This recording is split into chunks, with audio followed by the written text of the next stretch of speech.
4 in the United Soccer League is packed with rivalries, and tonight in sun-soaked Southern California, it's the 405 Derby. Both teams entering on 2-match unbeaten streaks, but it's Orange County SC at home to take on LA Galaxy 2. Hello, everybody, and welcome. Jamie Watson, the former USL MVP, is alongside Mike Watts. And if you're Orange County, you feel like the offense is starting to pump after that 2-game win streak on the road in Oklahoma. If you're LA Galaxy 2, you're trying to find that offensive move. Well, this is really a tale of two teams right now at different ends of the spectrum. For Orange County, all roads lead through Thomas Voltson. He has been on fire. 4 goals last week, also provided an assist late on for Michael Seaton.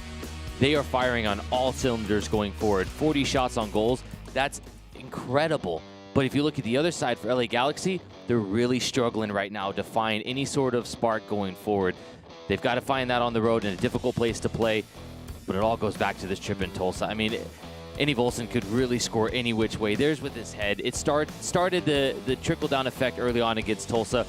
That's really what sparked the result. That with the red card, the second one later on. He was fantastic, scored with his left foot, his right foot, with his head.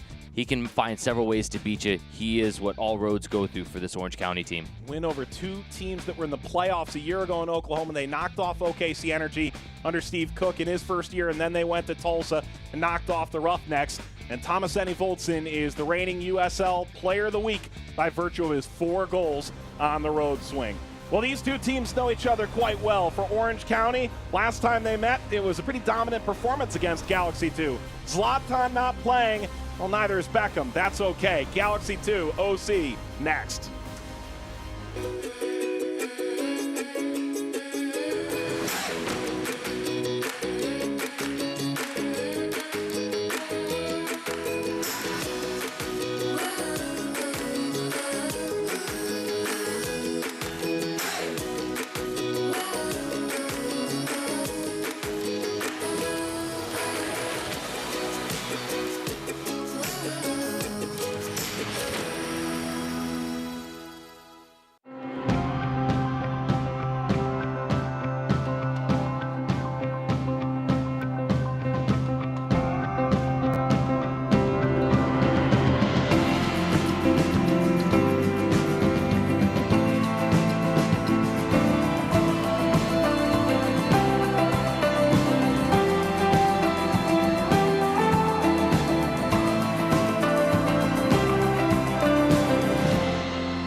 You're young, you're busy. We get that. You don't want to think about healthcare until you need it. But when you do need it, Hoag will make it easy by providing convenient, reliable care that's tailored to you. We're here when you need us, with same-day appointments at our Hoag Medical Group offices. Urgent care locations open 7 days a week. Hoag is here for you, and will continue to be here through every exciting twist and turn along your life's journey.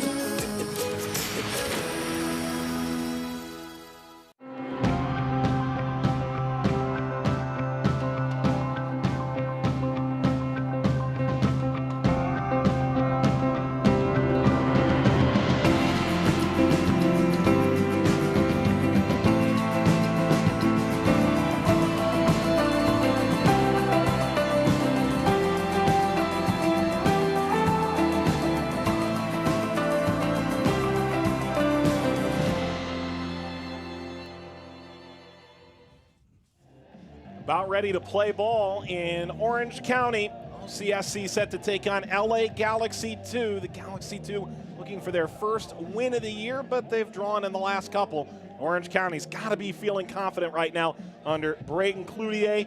It's a 2-game win streak as they return home. Let's take a look at the starting lineups, and we talked about it a bit pregame, but Mike Munoz, it's different now because they're going from 2 forwards to 1. How does this work? Well, a little bit of an experimental lineup for LA Galaxy. They've got some youth national team experience within their team. Lañez and Mendez have just come back with the U20 U.S. youth national team. They were playing in Spain. Tomas Hillard Arce, excuse me. You recognize his name, drafted in the top 5 this year in the Super Draft. He'll be one to look out for, a prospect going forward. But on the flip side for Orange County, this is a team that's much more established within the USL. Guys with a lot of experience coming over. You've got Thomas Volson, obviously we talked about in the opening, but Christian Duke, Aiden Quinn, they will anchor the midfield. and they will really look to play behind Richard Chaplow, let him get in that 10 spot, get forward, and really create. They've both experienced great success in the United Soccer League. Duke out west, Quinn in the east. LA Galaxy 2 with Joao Pedro, one of the notable names in their starting order tonight, as referee Mark Allaton set to put us in play, as this Orange County team looks to pick up their first win of the year at home from a crowd that's still filing in what amounts to the 405 Derby. Andre Rawls jumping up and down. He's ready to go, the man from NYCFC on loan. It's the black and orange trim kits for Orange County, and it's the classic Galaxy white with blue and yellow. Allaton blows the whistle. Here we go from Southern California. 405 Derby underway as Orange County and LA Galaxy 2 meet for the first time this season. And Jamie, from the outset, part of the question for LA Galaxy 2 is how do you slow down this really impressive offense from Orange County that went on the road this last week and dominated in Oklahoma. It was a big week for the club. Sorto, header is handled easily by Eric Lopez. Well, a lot's going to fall on his shoulders, isn't it? Yeah, it'll be a big night for Eric Lopez at just 19 years old. Talking before the game, Mike, this was one of the players that had the most buzz coming out of the LA Galaxy Academy program. Signed as one of the youngest ever in the history of the program. A big opportunity for him tonight. He appeared in about 10 games last season, but getting a start on the road in the 405 Derby, well, that's a huge moment for the 19-year-old.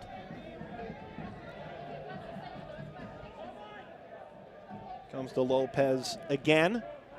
Had a bit of company as he drives it across the halfway line.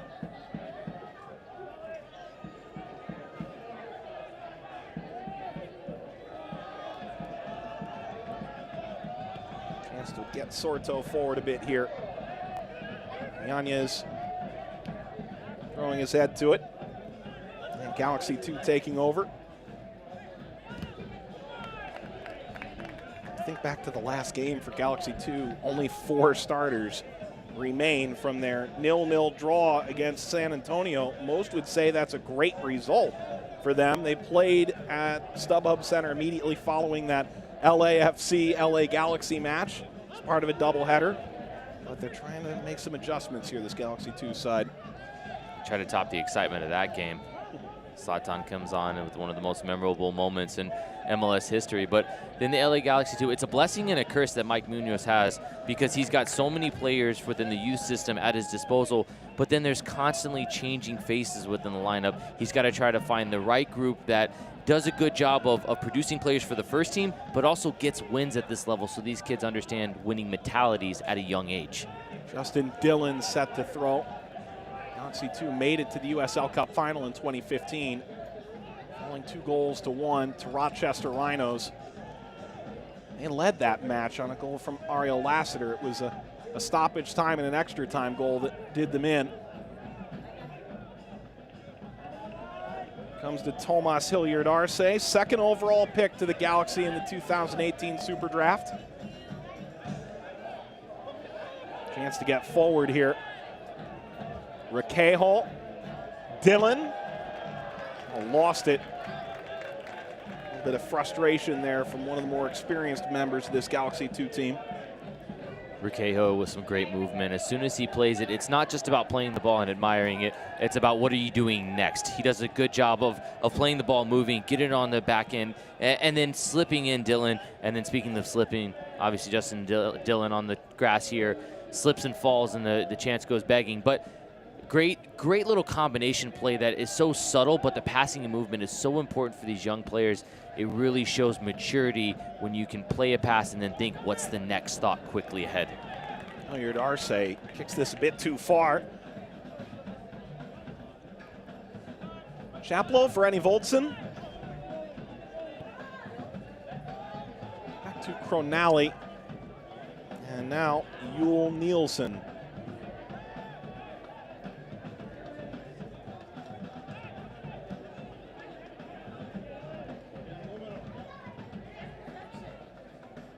Pedro slid away, and it comes all the way to Andre Rawls. He had 3 wins in 22 games for Wilmington the last time he started back in 2015. He's already got 2 wins so far in 4 games to this point. He's on good pace to try and outdo himself. On loan from New York City FC, stuck behind Sean Johnson, so he comes to the USL on loan to get games. Very important for a goalkeeper to get games, and although in Wilmington it didn't go well, the flip side is got a lot of shots against him early on in his career. The attack on here, it's broken up and knocked out of play.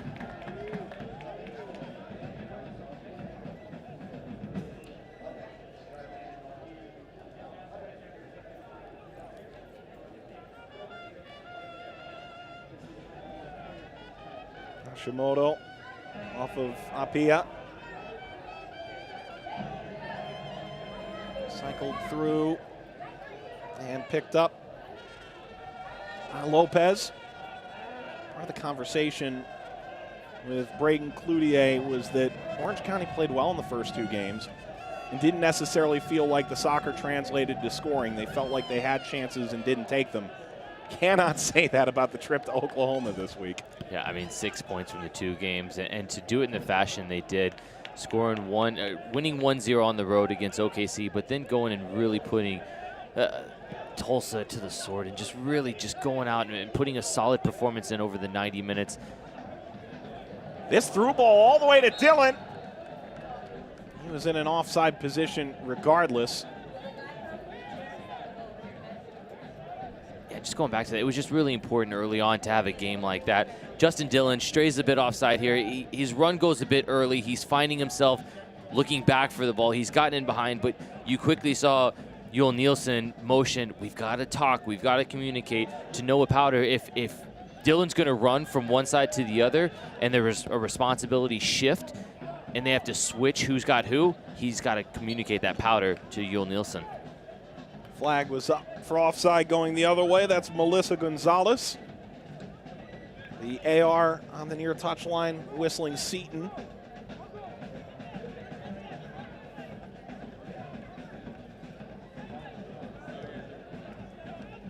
Orquejo will walk it forward. Eric Lopez to take the ensuing free kick.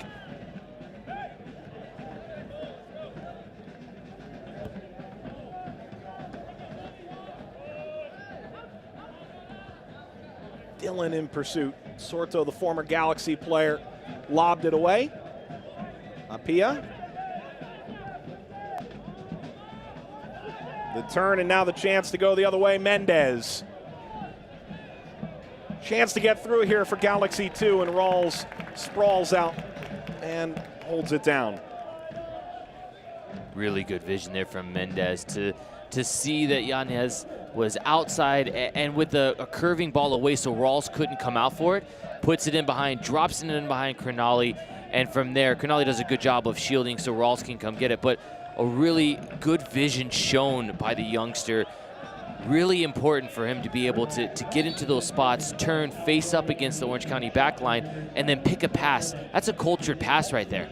If a little bit better of a touch, maybe something can come from that, but really good early sign from Mendez.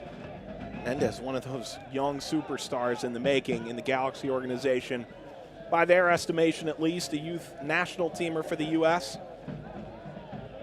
What a great thing of the LA Galaxy Academy is they can produce players like Mendez, and then on the other side, they'll go buy Zlatan Ibrahimovic, David Beckham. They'll go buy all these players and then just develop the next wave of players to be able to fill in salary cap-wise and stuff. It's very important. That's they've done a really good job. LA Galaxy has been really the standard bearers for academy programs, them, New York Red Bulls as well.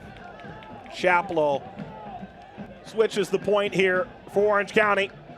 And the shot deflects out of play from Hashimoto. And it's a corner for the home side in the 9th minute. You can see Christian Duke in the midfield saying, let's pick up the tempo, let's pick up the pace. At home, that's exactly what Orange County should be doing. Yet through the first 9 minutes, the pace has been far too slow, I imagine, for Coach Cloutier's liking.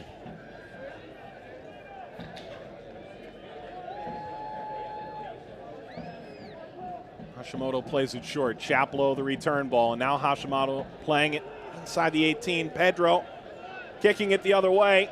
Now the race is on, and trying to lob this from well outside. Rawls will collect. That was Yanez. Played all of 9 minutes last year for Galaxy 2. One of those really young players, just 16 out of Linwood, California. Now the ball the other way. Seton seems to be living in an offside position in the opening 10 minutes. Going back to Yanez at 16, he's playing quality soccer in the USL against the likes of Innie Volson, who's played for Breda in the Dutch Eredivisie, Richard Chapello, who's played for Southampton, Ipswich. I mean, this is so important for America's development within the youth soccer system to get meaningful games like this at 16 years old. A couple years here, he's going to be a veteran by the time he can even have a legal drink with us, Mike. I mean, it's incredible to see. It's really good, but it is a big task to go against such a veteran lineup in Orange City at a young age like that. Ball lob toward this Orange County defense and away from Sorto. Pedro couldn't get his foot to it. Duke knocked it back. Seton the target. Angola for Lopez.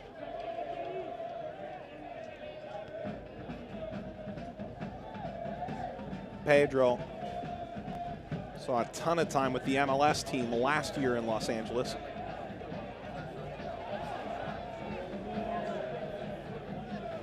Well, we spoke a lot this week with Braden Cloutier about this opening 10 to 15 minute stretch. They felt like they addressed that issue away in Oklahoma. What do you make of the first 11 minutes at home so far? So far, not quick enough. They haven't really moved the ball fast enough from side to side, and as there's been, apart from maybe one ball that Aiden Quinn looked to probe through, and that's a good entry pass there. It's just been too slow so far for my liking with Orange County. Chapello on the turn, Sorto overlapping. Yanez keeping that in, but Orange County collects the spoils. Sorto racing up the wing. Deflects, and Lopez will collect before it crosses the byline. Sorto getting up from his right back position, but this game will mean a lot to Sorto. Having spent 7 years with the LA Galaxy, this is a club that means a lot to him, a club that he played and put a big chunk of his career with growing up development-wise. Still at 23, a young pro, but getting a chance to play against your former team always has a little bit of a special meaning.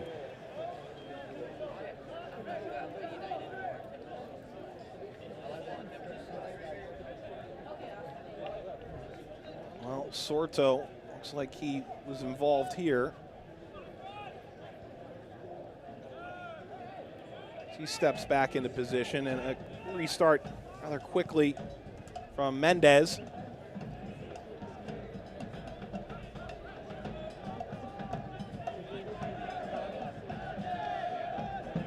A little subtlety I like out of Mendez in that 10 role. He keeps looking over his shoulder to constantly check and see what's the picture, what's around him, where his defenders are before the ball comes in. That's not a bad tackle. I feel like he's won the ball. He's going to get a talking here from referee Mark Allerton, but you know, for me, we'll take a look at the replay and really see, but as he's defending back and he's playing catch up here, I don't have a problem with that tackle. I think that's a good tackle. It's timed well. Obviously, Crognale isn't a big fan of it, but not much in it there. Maybe a bit soft for a call.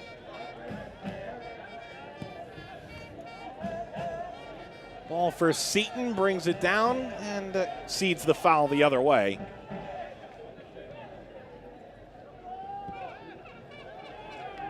Well, Lopez a little quick there.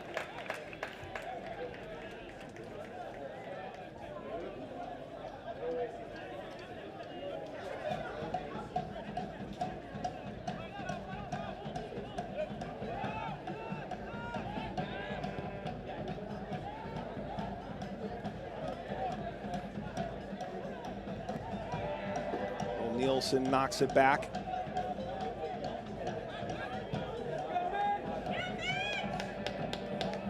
Chance to get ahead here for Orange County. But the play stops again, back to a halt. Alyssa Gonzalez again on the spot.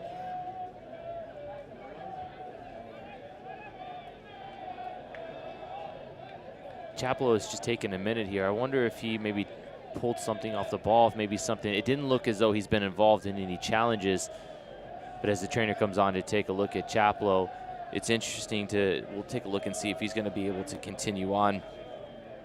Couple of subs, maybe potentially Segbers is on the bench. He had a bright start in Oklahoma, actually had the assist to Annie Volson in the 1-0 win.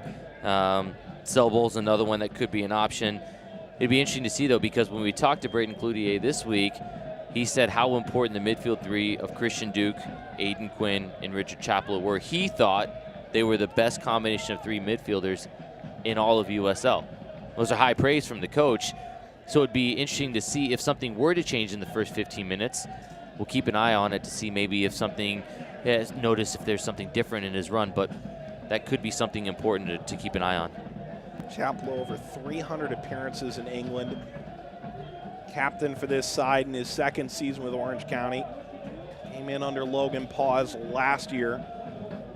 Not that it's hard to sell players into coming to Orange County, California. That's not difficult. But Chaplow coming on, along with Annie Volson, in Braden Cloutier's estimation, just shows how far things have come along for the organization in the last couple of years. Well, you take him to dinner at a nice place with a good scenic view of the beach, but then you also show him this beautiful championship soccer stadium at OC Great Park. And part of the project, they really wanted to be a part of it and build something great here, and they really believe in what Braden Cloutier is doing, and that's how he's able to go get guys like Chaplow, guys like Annie Volson. I don't know that I need a fancy dinner, maybe just a Philly cheesesteak on the boardwalk. That sounds delicious. Chaplow sends this into the middle. Hashimoto's taking it away, and he commits the foul. Joao Pedro going down, tried to chip the goalkeeper there and lob him from 20 yards out. Once the ball gets played in from Chaplow, Hashimoto, I think, just got a little bit antsy with Pedro. Pedro did a good job of getting in between the ball and Hashimoto. So while Hashimoto had the start, had the better advantage with his first touch, Pedro regained that with good positioning.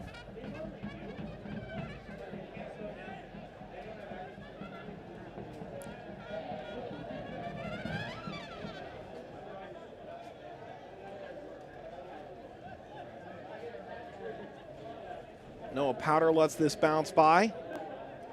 One USL Cup with New York Red Bulls 2. And last year reached the conference final in the East with Red Bulls 2, falling to the eventual champion Louisville City. Throw coming again here for Powder, native of New Jersey.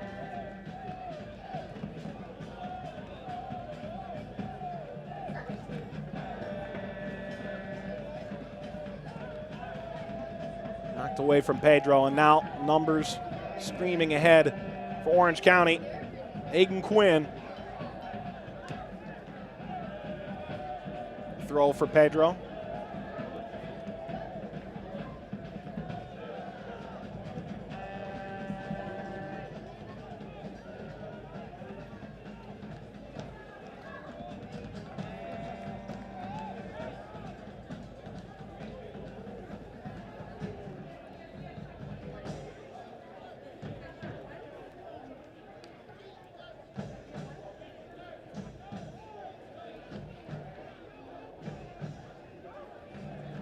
Ball didn't reach Duke.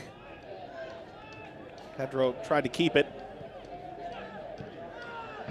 And now lobbed up the left-hand side by Annie Volson. Sliding down. Brass Monster has gotten a couple players already tonight. You tell teams like to water the field before the game so the ball moves quicker when passed on the grass, but maybe they left the water on for a little bit too long. A couple of slips so far.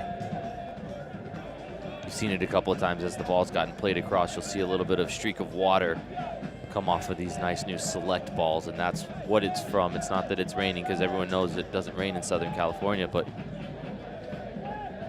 it's a nice little touch of the grounds crew do to keep the game flowing, keep the ball moving at even faster of a pace. Trouble brewing. Gola got that away. Pedro had nobody there to help.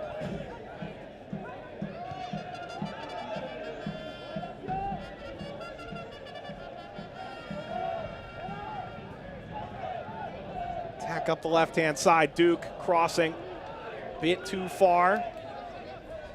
Sorto arriving. Teapot starting to whistle here for Orange County. Chaplow comes back to Powder.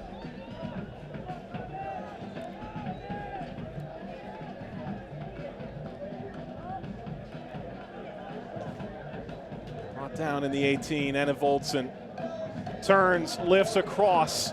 That's over Seton. Mark Segbers is lined up next to the fourth official. One wonders whether or not Chaplow is going to be able to go on here. You just see him kind of laboring in the midfield right now. It doesn't really seem convincing.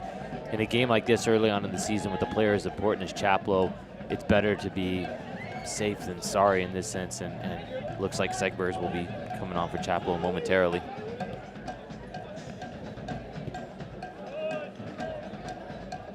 Flex away as Duke back to his feet. Plays Sorto.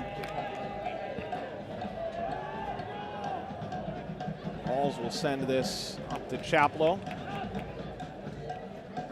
Tucked away from Hilliard Arce, but onto Apia. And the captain's armband tonight.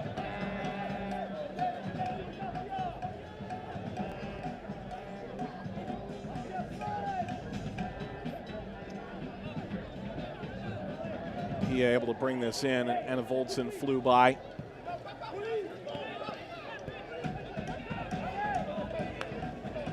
Requejo gliding by Sorto. The no-look pass, and now played through. Cleared away. Yanez quite nearly got that in, and Noah Powder slid in at the last moment. Incredible timing from Noah Powder. He had to be sure of it inside the box. But a great little no-look. I'm looking over here. It's going this way. He's in except for Powder. Drives in at the last moment. Leaves his position at left back and finds his way over. Great cover like any good defender. Realizes where the danger is. Leaves his position to make a crucial tackle inside the box. Mendez on the corner kick. Ricochets down, and Apia, who scored the only goal in Galaxy 2's season to this point, third-minute goal against Fresno, lobs it over the crossbar, and a change coming. Well, you really did want to see Segbers play a little bit. I think you wanted to see what he brought to the table. He's the 9th overall pick in the Super Draft to New England on a season-long loan, but maybe not at Chaplow's expense. He's going to have to come off in the 23rd minute. So I just wonder, as Segbers was getting last-minute information, last week we saw him play out wide. With Michael Seaton's versatility, does Seton slide up top and play next to Enna Voldsen, Segbers come out wide, and you go to more of a 4-4-2? Or does he keep the same, and is it a like-for-like sub? This is the chess match that Braden Cloutier will have to play with his team right now and try to put the pieces in the right place to figure out how this change that changes the three-man midfield that he likes so much so early in the game in the 23rd minute. Apia gets the return ball. Here's Requejo looking over the top. Left that short on the switch.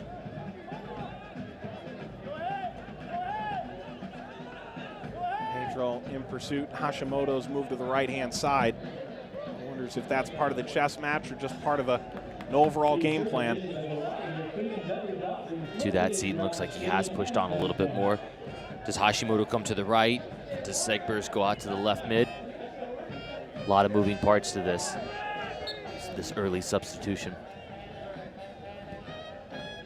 And look, this is the hard part to it, because you set in your team throughout the week, you have a game plan, and you know what you want to do, but then something unexpected like Chaplow getting injured, having to come off in the 23rd minute, it really tests the team's mental fortitude to say, how do we adjust to this change on the fly, and how do we get to a point where we want to execute a new system or a new formation without having really trained that much on it throughout the week?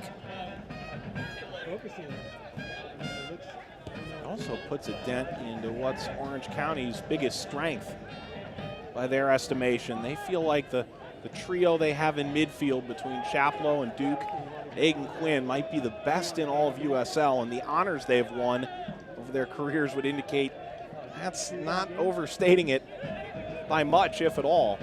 This turned over. Mendez looking up the right. Chested down by Vera. Vera looking, shooting. Comes right back to him.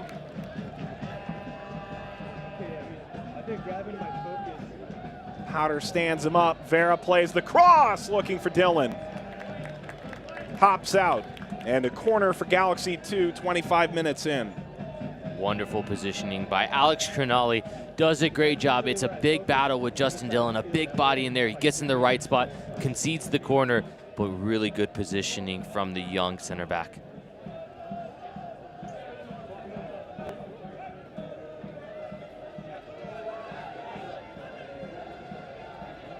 Cahill making himself available, but Mendez sends the service. Pedro, second ball by Angola. Apia. Well, that's the second time off a set piece the ball's landed to him, and both times he's nearly put it out of the park. Rinse and repeat from the first opportunity off a corner. It's fallen again to him in the box. Apia unmarked as the ball bounces around.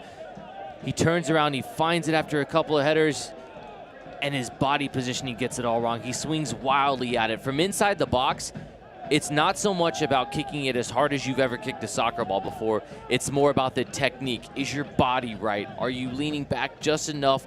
Is the timing as the ball comes down and you're striking it through the middle of the ball? Instead, he catches it under and skies it. Hashimoto dispossessed, if only for a moment. Now lofting in behind. There's Segbers, who starts out on the right. Sorto, Hashimoto. Excellent ball back, Sorto. Lines it off Hilliard Arce. It's a corner for Orange County. As much as we talked about the movement of Mendoza earlier, great combination play with Hashimoto, Segbers. Fortunately, the cross gets blocked, but you love to see the quick thinking of players interchanging, playing it, moving, getting open, getting across, winning a corner for your team.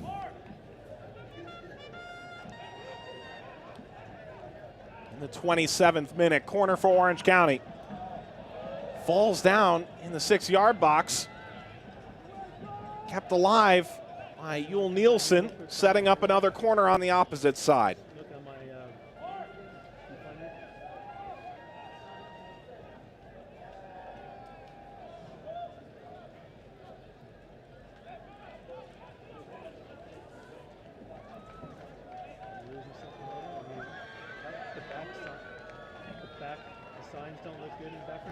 This will be Hashimoto's responsibility, 31-year-old from Japan.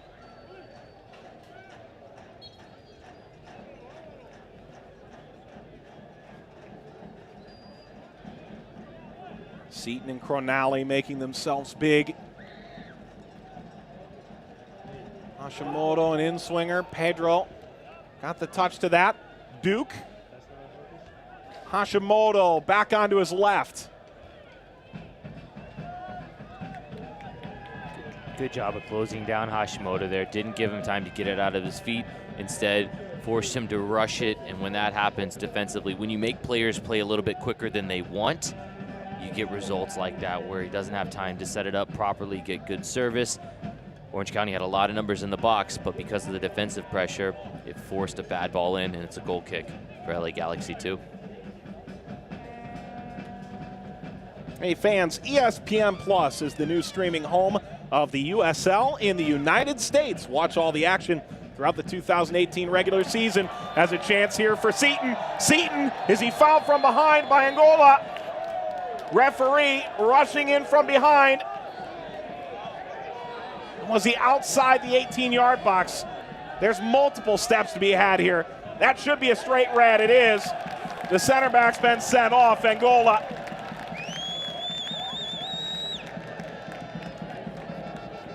Well, he wasn't shown mustard, he was shown ketchup. He sees red indeed. Gene Angola gets on the wrong side of a counter, and he is sent off by referee Mark Allison for a denial of an obvious goal-scoring opportunity. As this ball gets him behind, it's the speed of Seton. He takes the risk of going to ground from behind, and this is the problem of a young center back at 20 years old. He leaves the decision in the referee's hands, and he chooses to go to his back pocket and show red. He's left with no choice. If he's the last defender and he commits that foul, he's got to be sent off there. Unfortunately, instead of giving Eric Lopez a chance to make a save with a little bit of pressure from Gene Ngola, he makes the rash decision to go to ground from behind, and he sees red. Maybe a foot outside the 18-yard box, and so this will be difficult position. Mike Munoz looking on, walking Ngola off the field. This is the second time this year that Galaxy 2 have been down a man. And you think about what Orange County did against Tulsa. It was about this time of game that they turned it on. They had already scored, but they scored off the free kick as well. It deflected off the wall, and Annie Volson scored as well. So they made the most of a red card and scored last week off the free kick. This is prime position here. The left-footed curl, you've got Hashimoto, but you got to think if the wall's on this side of the goal covering the right side, and this is a wonderful camera angle to see, the idea is to get it up and over, curled to Eric Lopez's left. It'll be Hashimoto on one side. It'll be Aiden Quinn on the other. Aiden Quinn! It's parried away by Lopez. And as soon as I set it up to go up and over the wall, Aiden Quinn does what everyone except Eric Lopez isn't thinking. He goes the other way. Eric Lopez does well to not cheat. There's a mass of bodies in there, but Eric Lopez does a wonderful job of not just assuming it's going up and over the wall. He stays on his side of the goal. He does his work. Really well done there. Big opportunity, goes begging. Quinn in 2015 won USL Goal of the Year with a ridiculous free kick against Tulsa. He's denied here. Hashimoto on the restart. Nobody there. Well, the whole game's changed now. If you're Orange County, you have a man-up advantage like you did against Tulsa, so you've got some experience with it. If you're Galaxy 2, you made changes to your lineup coming into this game. It was a bit experimental in nature. Now you have to scrap a lot of that. Absolutely, and a lot's going to be put on the second overall draft pick in the 2018 draft. Tomas Hillard Arce, he's going to have to lead the back line now. I'm sure Coach Mike Munoz will make the substitutions as needed or make the change tactically as well, but now a lot's going to be put on Justin Dillon as well up top with the hold-up play to give his teammates time to join in since they're down a man. Vera. Slide in, ball stays with Galaxy 2.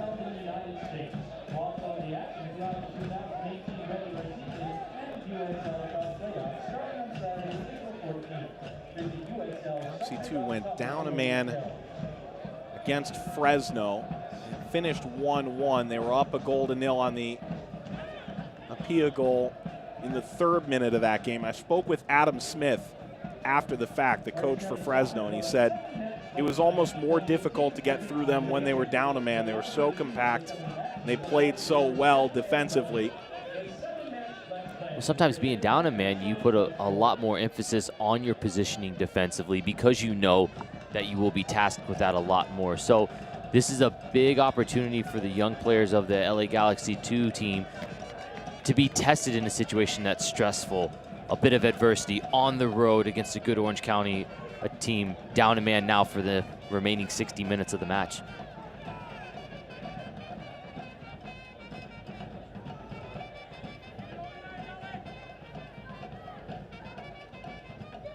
Ball up the left. Booted out by Mendez.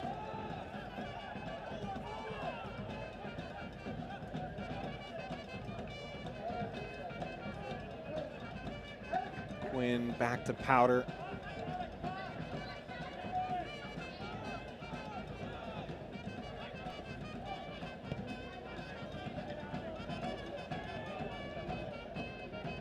Now he didn't hit that quite right. Pedro went down easily. And now Sorto. Quinn plays it through. Hashimoto, back heel. Sorto crosses, headed over. Oh, Seton simply had to put that in, unmarked. Everything but the finish. An incredible miss from the 21-year-old. Michael Seton has done everything to put himself in the position to score. Hashimoto and Sorto have done the hard work to set up the opportunity, and he's mistimed the jump. Seton has jumped too early. He was trying to hang in the air long enough to stay up and over it with the goal wide open. Oh, look, Aiden Quinn from behind with the outside of his left. Hashimoto heel pass back.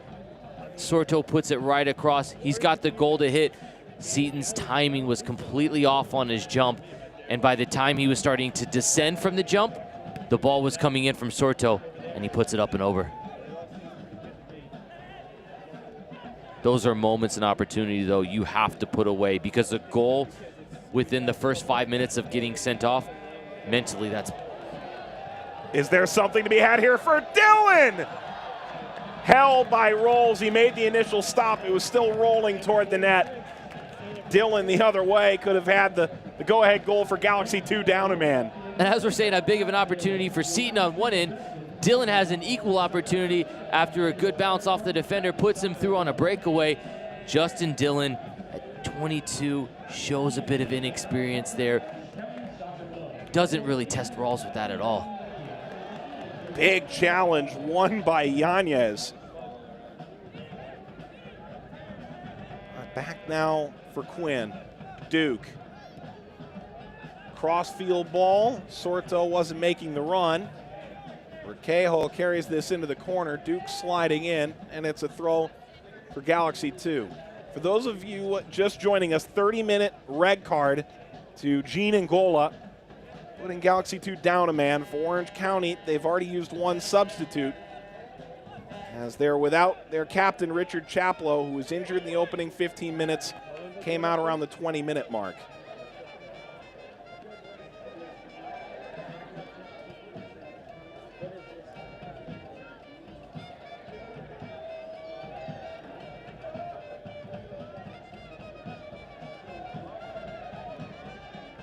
Orange County doing exactly what they should do, a man up, moving the ball quickly from side to side, waiting for the moment when they can pick the pass through. But if it's not open on one side, play it back, go to Cronali, over to Yul Nelson, and go quickly the other side. Make LA Galaxy 2 run down a man on a big field. Intercepted by Vera.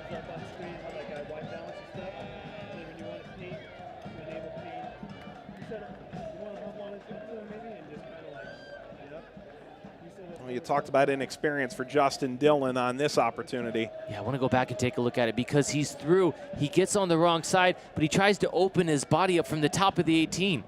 He has a lot more time than I think he realizes. That's a shot from 21 yards out on a breakaway. There's no need for that. Take another touch in, get across the defender. The defender has to let you go because you've just seen on the other end 7-8 minutes ago, Angola was sent off for denial of a goal-scoring opportunity, but he shows a bit of inexperience there to try to open his body, and he just harmlessly rolls it in to Rawls' hands.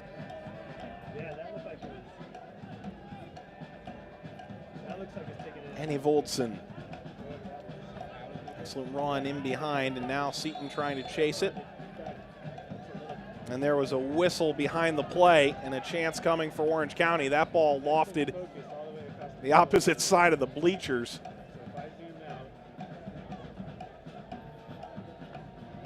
Well, they tried to allow advantage to continue on. It just didn't work out that way. A quick restart.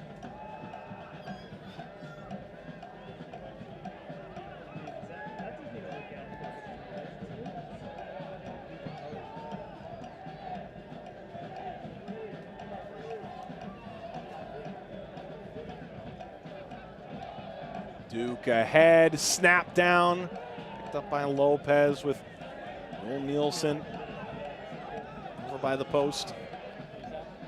Now shot out of a cannon, Yanez.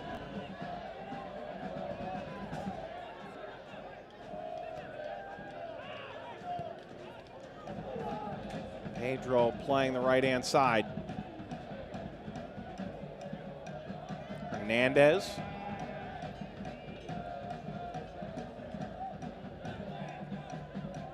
Service for Yanez. Sorto nearly conceded the corner, and Rawls able to slide over and keep it in play. Smart play by Sorto. Doesn't give away the corner kick. Knows there's pressure. He doesn't know what's behind him, but he's looking at Rawls. Make sure to put a header off target. He makes sure not to put that on goal, for if it takes a bad bounce or catches the goalkeeper off balance, that would roll into his own goal. He's smart enough to play it wide of the post. Young defenders, if you're watching, if you're going to play it back to your goalkeeper, always play it wide of the goal, just in case something happens and they misplay it.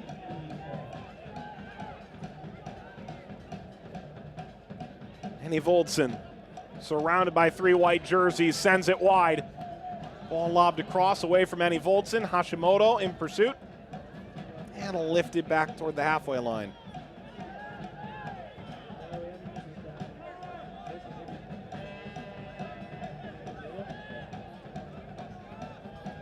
Quinn.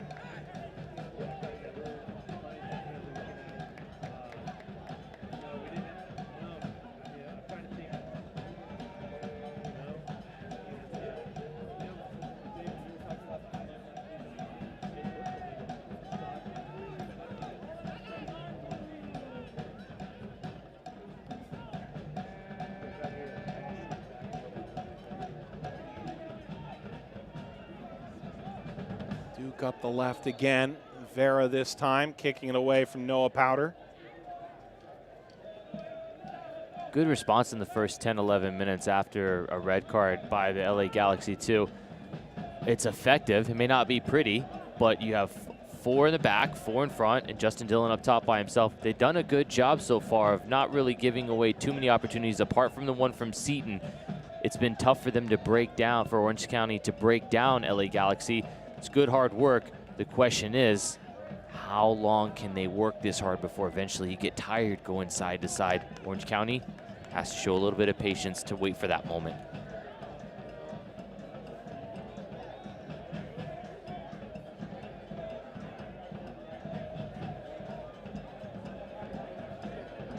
Galaxy 2 side that's won just 1 game in their last 12, going back to the end of last season.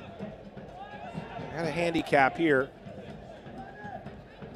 Yanez into the middle.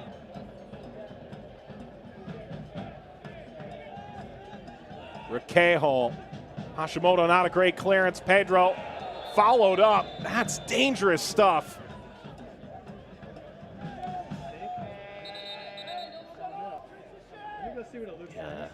João Pedro is saying, I slipped. I didn't mean to clear your leg there. I mean, as he goes through, it's a bad tackle in the end, and if João Pedro escapes without a yellow card, that'll be a bit of a surprise, because as much of an accident as it was, it's still reckless and still found the knee of Hashimoto. But fortunately for João Pedro, kindness shown by referee Mark Allison there to keep the cards in the pocket this go around. Sorto, Hashimoto, lobbing it up in the air. Shot from Seton, deflected. It looked like Hashimoto was about to take his revenge.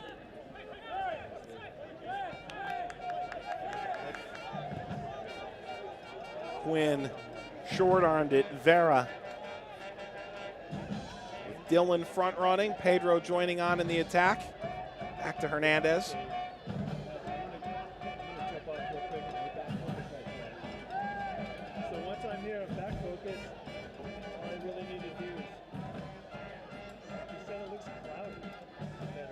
Mendez again. Skipped up on him, and a chance for Segbers. Play it up the left-hand side. Hashimoto. Well, the flag was up for offside. Part of the question was whether or not that was Henny Voldsen, who was out in front of that back line. Hashimoto really frustrated by that. You're right. It did look like Henny Voldsen was offside.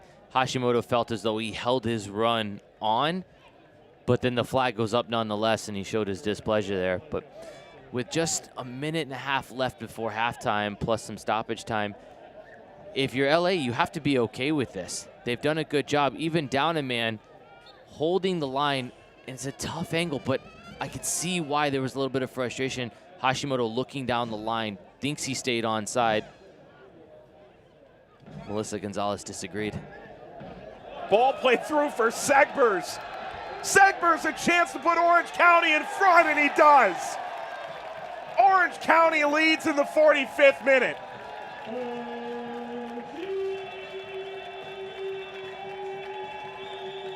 On the pass that set him up was dynamite too.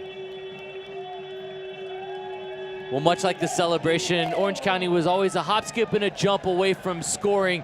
They were looking like the team right before half that was going to get the opportunity to take the lead going into half. And Segbers does a wonderful job of towing the line, gets in behind Tomas Hillard Arce as he cuts across him, has to let Segbers go, and it's a calm finish at the end. But what a pass by Seton. The weight on it perfectly puts him in, and then whoop, watch your legs. I think we might be seeing that on USL Skills of the Week. Goes through the legs of Eric Lopez.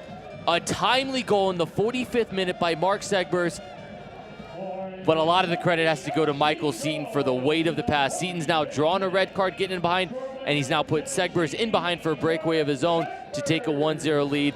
Crucial timing. Imagine if LA Galaxy could have held them to 0-0 at half, down a man, but instead Orange County gets the vital goal to go into the half 1-0 up.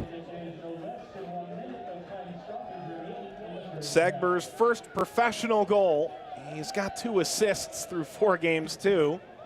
If I'm New England, I'm looking at my prized prospect with the pretty happy outcome to this point. I'm sure Brad Friedel is up in Boston somewhere smiling, first of all, for a big 4-0 win for the New England Revs last night, but then also, too, for the fact that they send Segbers down here. He has a week last week where he goes and gets an assist on the game-winning goal at Oklahoma City, but then this week he follows up with his first professional goal. What a moment for the 21-year-old. Coming in off the bench, doesn't start tonight, but comes in the 23rd minute and makes the most of his opportunity in the first half to make it 1-0. First professional goal from Mark Segbers. If you're Orange County, you're up a man, you're up a goal, you go to the locker room, a lot of wind in your sails right now. Oh, absolutely, and there's nothing that breeds confidence like knowing you're up a man and up a goal, because LA Galaxy, as good of a shell they were sitting in, now they can't come out in the second half and do that, because if you're Orange County, you're fine. Sit in and just keep the ball. You've got to draw them out now. A red card in the 30th minute from Gene Angola. Nearly an immediate answer from Orange County. Eric Lopez denying, but eventually it's Segbers who beats him. Orange County ahead, a 0 at halftime.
You're young, you're busy. We get that. You don't want to think about healthcare until you need it. But when you do need it, Hogue will make it easy by providing convenient, reliable care that's tailored to you. We're here when you need us, with same-day appointments at our Hogue Medical Group offices. Urgent care locations open 7 days a week. Hogue is here for you, and will continue to be here through every exciting twist and turn along your life's journey.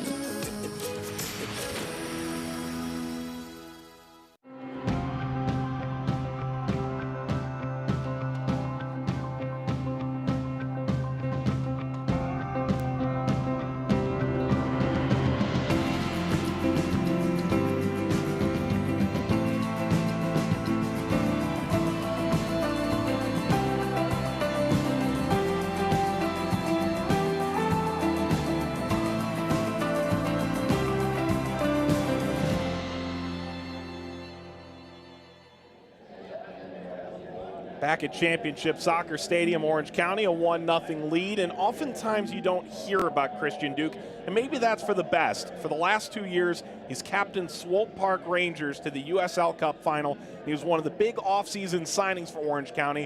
While he may not score a lot of goals, he's as valuable as anybody in the league. He was the subject of an article on USLsoccer.com from the pitch. His dad was a professional player, and you played with Christian Duke, and you have a ton of respect for him. I know that. This is a kid that sometimes you walk away with teammates where you say they'll have a lasting effect on me as a person. Christian Duke is one of those people, and you can tell the apple doesn't fall far from the tree. With his dad, Chris Duke, who he grew up watching at the KC Comets indoor game, he was a great player himself. The apple didn't fall very far from the tree. A lot of similarities in Christian Duke from his dad, Chris Duke. Christian has done a great job in his young career, starting out with Sport at Kansas City, on to Swope Park Rangers. He had the loan spell at Orlando City, making quite a name for himself here at Orange County, and still has a ton of future ahead. This kid's gonna go places, that's for sure. I just wish that they had those games alongside the USL games on ESPN+, but no comments for us. He has a great article there on USLsoccer.com. And his dad, Chris, of course, a great indoor player over his career, but he talks about wanting to be remembered as a contributor to a club in the long run. Went from not having a lot, and last year, this Orange County team on the edge of the playoff contention, and even Swope Park Rangers taking them all the way to the final from a team that really started from nothing. He was their first signing. Meanwhile, far from the only father-son connection, Brayden Cloutier played for Aiden Quinn's dad. Aiden Quinn's dad was on the U.S. men's national team, picked up a fair amount of caps, and he knew what he was getting when he brought in Aiden Quinn from Cincinnati. Well, he told us this week when we talked to him that he was shocked when he found out Aiden Quinn was available. So as soon as he got the opportunity to bring somebody of Aiden Quinn's character in, let alone his pedigree, let alone his experience and his talents, he knew that this was the right fit for what they wanted to build at Orange County. The likes of Christian Duke, the likes of Aiden Quinn, that's a formidable group to build on and go forward in the future with. And when Quinn left Louisville City to go to Cincinnati, tried to put in an offer. And when he left Cincinnati, they finally got him out here to sunny Southern California. Jake Edwards, president of the USL, has been a multi-part interviewed over the last few weeks here on USL Broadcasts. We look at part 4 of his State of the League. Hi, we're being joined today by Jake Edwards, president of the USL.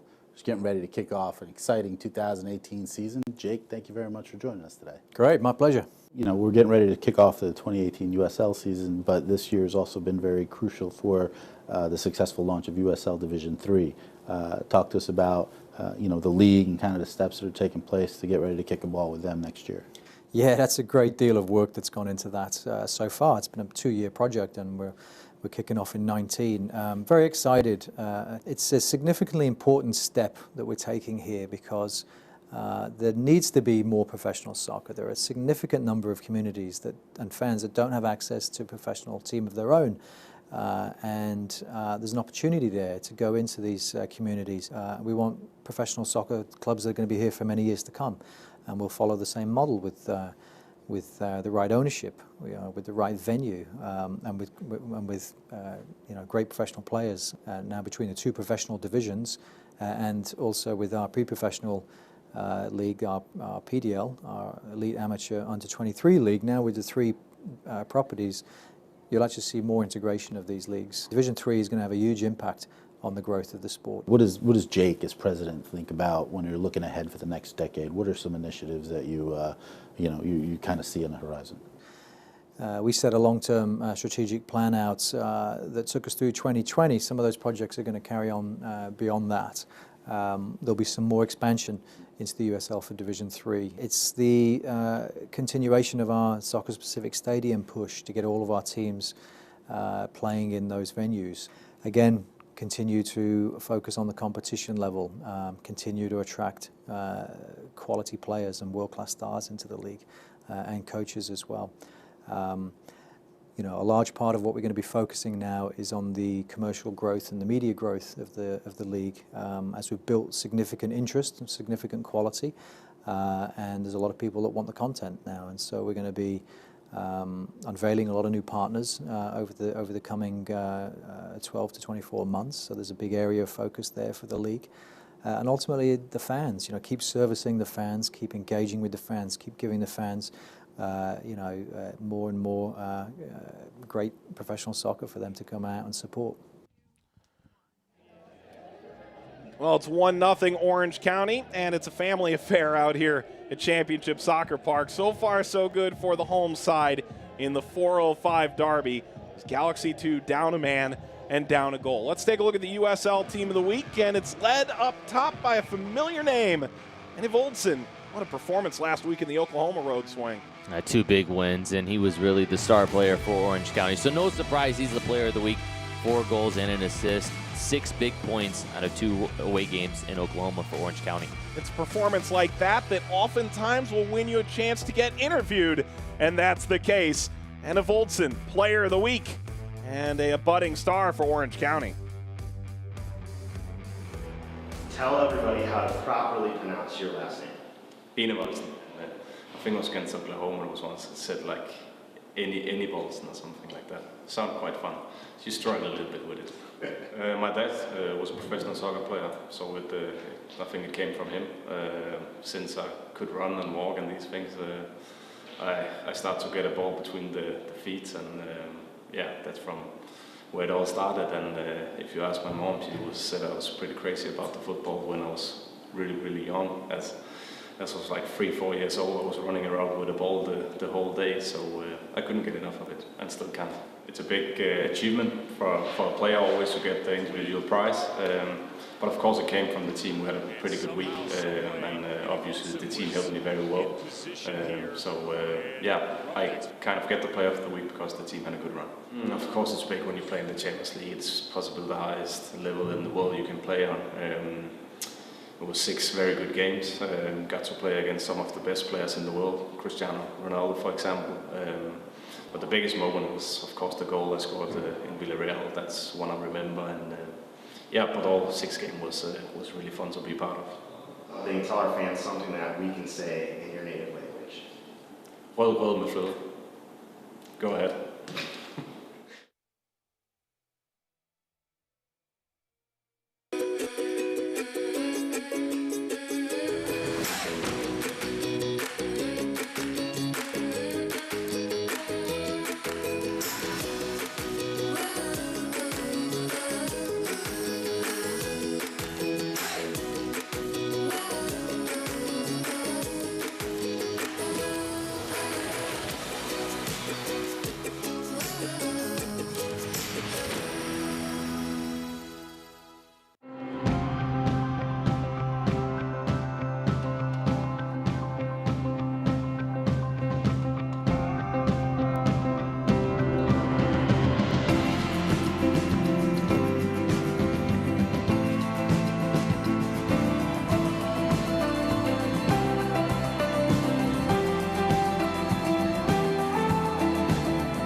You're young, you're busy. We get that. You don't want to think about healthcare until you need it. But when you do need it, Hoag will make it easy by providing convenient, reliable care that's tailored to you. We're here when you need us, with same-day appointments at our Hoag Medical Group offices. Urgent care locations open 7 days a week. Hoag is here for you, and will continue to be here through every exciting twist and turn along your life's journey.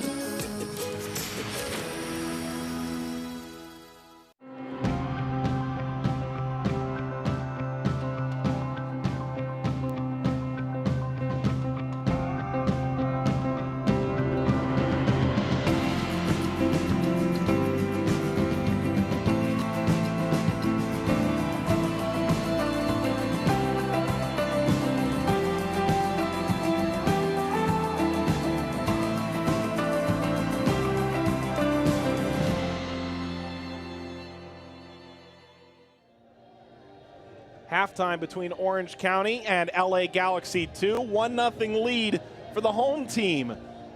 As we welcome you back to this 405 Derby match. Jamie Watson's alongside Mike Watts. Let's take a look at our first half highlights. And Galaxy 2, one of their better chances, still a half chance for Emmanuel Apia. Yeah, Mendez with the great ball in after a few headers. You take it, no, you take it. It bounces out to Apia, and he gets it all wrong. His body shape's off. He's off balance. He gets underneath it and skies it out of the stadium. Kind of looks like what I would do. That fell to me that way. I would expect you to do that, Mike, but this is the moment right here as Michael Seaton gets in behind. Gene Ngola goes to ground, commits himself as the last defender. Referee Mark Allerton decides that he denied an obvious goal-scoring opportunity, straight red card in the 30th minute, which led to this opportunity from the free kick. Aiden Quinn puts it on, but Eric Lopez up to the challenge. Goes wide of the wall. Lopez pushes it aside, and you're moving forward to the 34th minute. Sorto on the epic back heel from Hashimoto. Seaton unable to put this in and beginning to wonder, can Galaxy 2 bend but not break?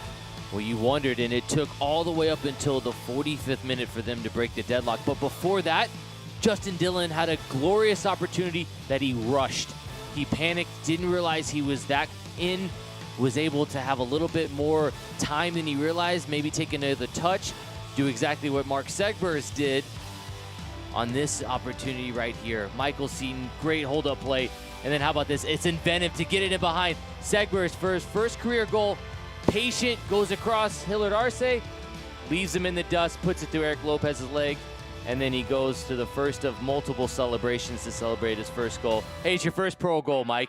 Enjoy it, kid. This is a big moment in your career. He'll never forget this moment as he puts it through Eric Lopez's legs and celebrates with his teammates in the corner for a 1-0 lead in the 45th minute. Right in the 45th minute. And then it was off to the locker room, and now Galaxy 2 standing over the ball. They'll be in the white jerseys moving left to right in the second half.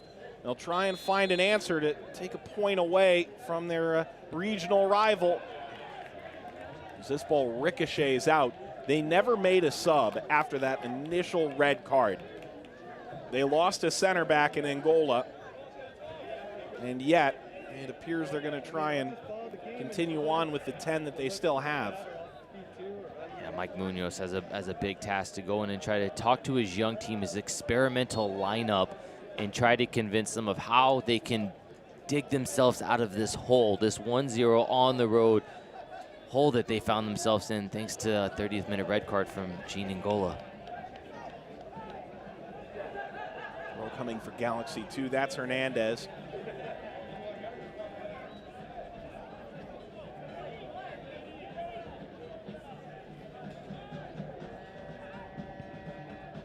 Vera looking to go cross field.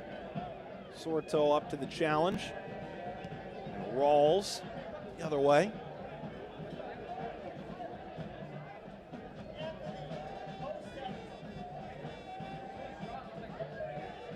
Looks as though Apia has dropped in next to Hillard Arce in the back line there, and maybe they just pulled everybody back. João Pedro will sit in there. Maybe you'll have Alex Mendez sit in next to João Pedro and go forward when he gets the opportunity, and Justin Dillon looking to toe the line as the number 9 all by himself on that island. All played through by Duke. Apia slides down. Looks like he's playing a little defender here, which is maybe not where he's most comfortable, but captain moving back to help Galaxy 2 out here in a pinch. Well, at 24 years old, he's one of the oldest players on the field. So he's got that leadership role where he's got to go in and take matters into his own hand. Move from the center midfield position he was sitting in next to Tomas Hillard Arce and really try to figure out how to balance this team out now, down a goal, help coach the young players around him who find themselves in a difficult situation on the road. Hillard Arce kicking this out of harm's way. And a throw for Galaxy 2. Mendez taking over. Hashimoto took it. Duke. Powder pushing ahead. And if Olsen, Duke. And if Olsen was looking for the turn, Dillon. Now Mendez for Galaxy 2. Really like the confidence of Mendez on the ball with that left foot. He seems calm under pressure. A U.S. U20 prospect. He's just come back from Spain with the team. Really calm under pressure with the ball in his left foot. Dillon tags it out wide. Dillon, header, Walls is on the spot.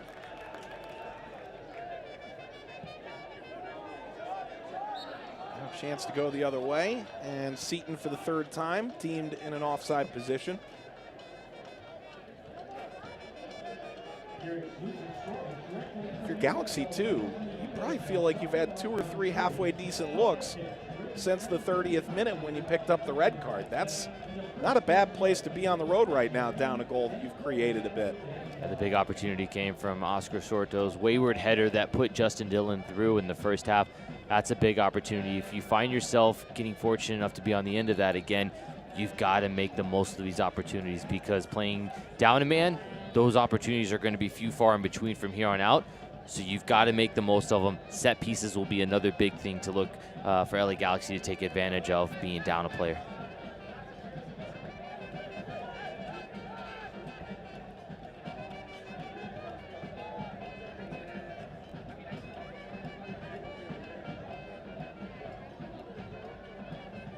Nally pressured by Dillon. Vera took it away. Vera shoots. Deflected. Dillon off the line. Galaxy 2 robbed not once but twice. Now Hashimoto brought down by Mendez. Play continues. And now Anna Voltson. Rawls comes out with a strong-willed header. End to end here. Galaxy again nearly equalizing. And a foul on the far touchline. And all of a sudden, the action picks up from one end to the other. What a clearance off the line. A bad mistake on Rawls. Just a lazy pass. Doesn't take the care on it. As Vera closes down, he takes a shot. An initial save, but it's Crognali getting back on the line to cover for Rawls. Heads-up play by the defender there to get back in position, make himself big, and to clear one off the line from Justin Dillon. We just talked about moments before when Dillon gets an opportunity, he's got to make the most of it. Vera had the first crack at it after a bad back pass. Dillon gets one with Rawls out of position. He can't get it past the center back who's found himself on the line. What a moment for the Galaxy to try to equalize, and again, they don't make the most of it. Well, it's high alert now for Orange County. Despite being up a man for the last 20 game minutes and taking a 1-0 lead in that time, scoring chances, in truth, are about even right now. Hashimoto, chance to get in behind here on the right-hand side. Annie Voltson punched away. Lopez, follow-up is way out of play. That was Segbers. And even before the ball went on Annie Voltson's foot for the initial shot, Segbers had an opportunity to play Seton across first time, and he hesitated and took an extra touch. It was just moments before as we take a look there. So his second option was Annie Voltson at the top of the box, and Voltson does a good job of putting it on target as it goes back to Sedbergs. The ball gets played out, but it's a bit of hesitation by the youngster there. He's got his first goal in the game, but he could have had an assist as well, much like the goal that Orange County scored against OKC. He played an early ball across for Annie Voltson to score. He hesitates on this opportunity, chooses not to play it to Seton, chooses the second option with Annie Voltson, and nothing comes of it. He's got to think a little bit quicker in that moment to put that teasing ball in behind the back for the LA Galaxy, get everybody running back to their own goal, and give Seton a chance for a one-on-one. Mendez spun down. Mendez got a cup of coffee with LA Galaxy 2 last year. Anna Voltson sprung again here. He was offside. And Orange County, I think, has felt wronged on the majority of the times that they've been whistled in an offside position tonight. Annie Voltson, as any true forward, is always towing the line, but he's got to look across the line and make sure that he's in line with the last defender. Chances are there's going to be more space on the field, down a player, as the LA Galaxy are. So you just got to make sure your timing's even more key. Pedro Boy, that is a rocket. Sorto is down. And now a straight red. It's Mendez. There's pushing and shoving after the fact. And Galaxy 2 are going to finish with 9 men. For the second straight game, Orange County is going to be up 2 men. Alex Mendez with a rush of blood as the ball is 50-50, more like 60-40. Mendez is second to that challenge, and he puts Christian Duke in a dangerous spot with a dangerous challenge, two-footed. There was no hesitation from referee Mark Allerton there. He knew as soon as this tackle flew in, it's a big touch, and he leaves his feet. He shows the bottom. He exposes the bottom of his cleats. He puts Christian Duke at risk there with that challenge. For me, no doubt about it. You have to eliminate tackles like that from the game. It's a harsh reality and a harsh lesson for the youngster who was so bright. He had a great first 54 minutes of the game, but one moment can change and it can cost your team. Now the LA Galaxy 2 will finish with 9 men. 30th minute, Angola, and now Mendez in the 54th sent off.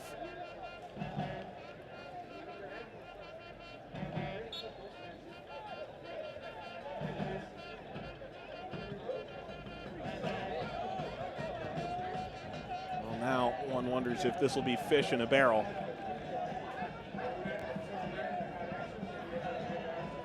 It's one thing to play down 1, it's an entirely different thing to play down 2. As a player, you have an idea of what you want to do. If you're down a man, traditionally it's a 4-4-1. 4 defenders, 4 midfielders, 1 up top. When you go down to 9 men, is it a 4-3-1? Who covers where? What's the spacing like on the field defensively? It's something that you don't even train for, and you sometimes have a hard time putting yourself in that space, and especially for a young team like LA Galaxy 2. Oh, they've got a mountain to climb now. Pedro. Dangerous challenge. That's a yellow card. Hernandez fouled by Powder. That's his second yellow card of the season. As the ball's bouncing, Powder's second to this. So quickly off the back of a red card as he goes in hard on Jonathan Hernandez. Powder has to be smarter to know the referee has just shown 2 red cards to the opposing team. And if you go in with a challenge like that, in a moment's notice, that tackle is inches away from being in a very dangerous spot where the referee has no choice, where he has to send you off. Noah Powder has to be smarter in that moment. If you're going to commit the foul, that's fine. But don't put yourself in a position where the referee can make a decision to send you off. Powder wins the throw with Apia moving forward.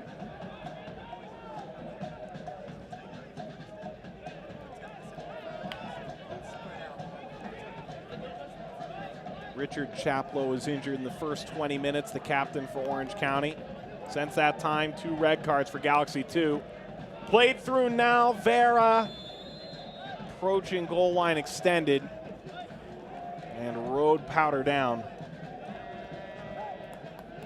Much better from Noah Powder.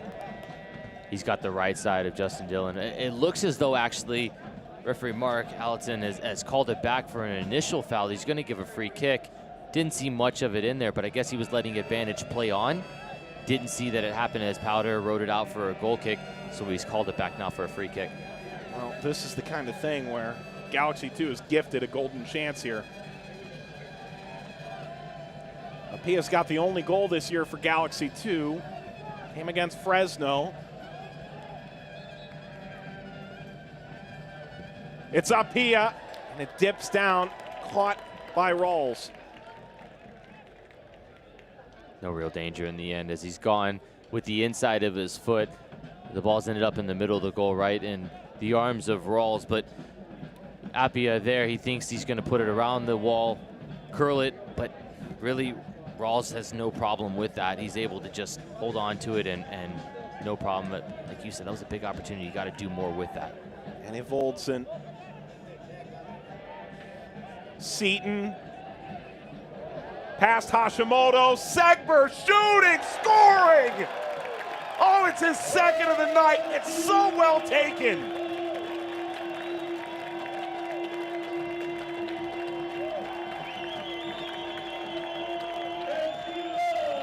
Just look what it means to Mark Segbers.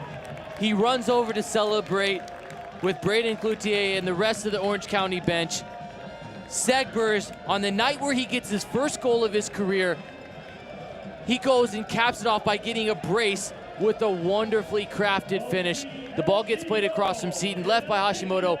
The touch inside is where the goal really is created, because as he goes from his right foot across his body to the left, this touch puts him in a spot where he doesn't have to take a second step. He can step right into the ball, wrap his foot around it, curl it into the corner, and he sends Eric Lopez chasing shadows. He's never gonna get to that. It's a wonderful, cultured finish from the young man on loan from the New York Revs, makes it 2-0. He started on the bench, but he's quickly turned this game into the Mark Segbers show with his second goal of the night. And now Orange County thinking there's more to be had. Buescher has checked into the game, is at the bottom of your screen there, 18 in white for Galaxy 2. Buescher, former generation Adidas guy, the 11th overall pick 2 years ago in the MLS Super Draft.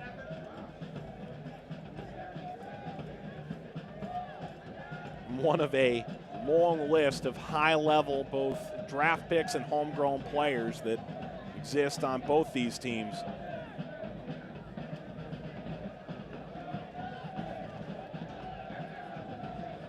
Can't say enough about that finish, though. It shows such maturity from the 9th overall pick out of Wisconsin to just take that so calmly. And like I mentioned, it's the touch, the initial first touch. He puts it in front of himself. He's not going backwards away from goal. Segbers is able to touch that sideways on a little bit forward, which makes wrapping your foot around the ball and curving that into the corner possible. It's such a good finish. It's such an art form to be able to do that in these pressure moments. What a big moment for the youngster, scoring 2 goals, the first 2 of his career tonight. Hashimoto looking for Seaton, who somehow brought that down, plays Powder, and it's lifted away from him now. Hernandez fouled. Him and Seaton don't see eye to eye.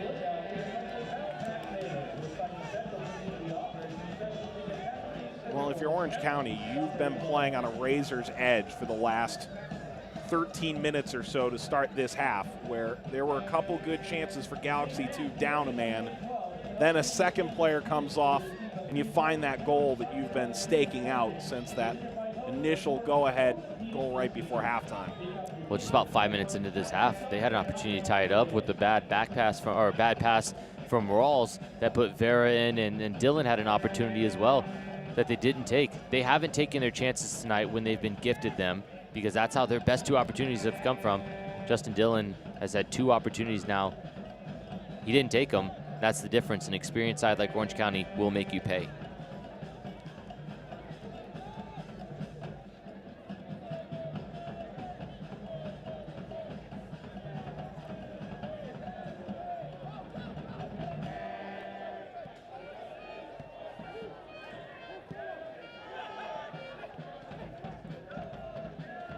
Wondered how they would handle going down to 9 men. It looks like Buescher is playing sort of a hybrid role that maybe moved up Yanez a little bit. Try and create a way to relieve some pressure. Segbers, that's a great back heel touch. Hashimoto airmailing this across the 18. Drop back for Duke. Played through for Seaton. Apia, big sliding hook through. Knocked the ball free. Fantastic challenge. The timing of it, got it completely right. Kept his body under control inside the box. It's important to do that. As Seaton gets on his bicycle and gets in behind again with that speed, Appia's up to the challenge with a wonderfully timed challenge. Looks like Dylan has come off. Ball bouncing into the 18 and still not entirely handled. Comes to Quinn. Serves, headed down, and Lopez has it. Seaton's continued efforts to find a goal here in the 63rd minute. Well, he found a goal against Tulsa when they went to two men up, and Aiden Quinn, that cultured left foot, whips the ball in with pace, with swerve. He puts it on Seaton's head, but Seaton unfortunately can't get much on the header. A lot of the pace came from the cross from Quinn. Seaton just couldn't get his body turned around to get much on it. Never a challenge for Lopez in the end. Seaton trying to play that over the top. Had Enevoldsen in his eyesight. Those invisible glasses on and tries to pick it out. That expert vision that Seaton's shown, much like he showed on the first goal to put Segbers in.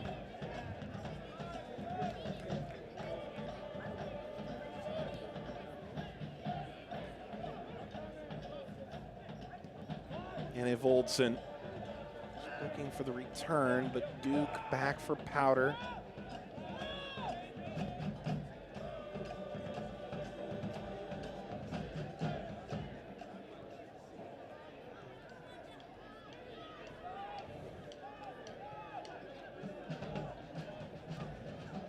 Orange County refining their palette here again. 2 more goals. They've got 7 in the last 2 games. Offensively, they've really gotten a good taste for this last road swing and brought it back home too.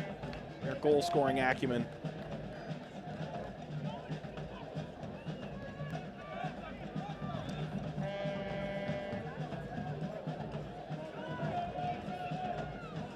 Cronally getting forward into the attack.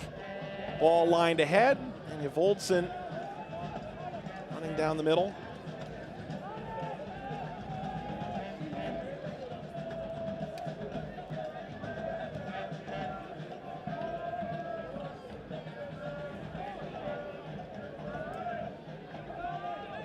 Powder,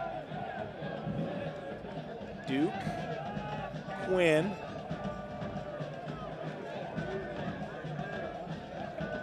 Hashimoto for Quinn, turn from Seaton, Hashimoto brings it down, widened out for Segbers, the star of the night, 2 goals. And I haven't been in this scenario, maybe you have. Galaxy 2 must be gassed right now. This is about the worst case scenario. Being on the road, you're basically chasing shadows at this point. Orange County is moving the ball. Be interested to see what the possession stats are at the end of the night. Down 2 players, one from a silly challenge by Mendez, and Angola started things off with the denial of an obvious goal scoring opportunity in the 30th minute. 2 bad individual mistakes has cost the 9 players left on the field.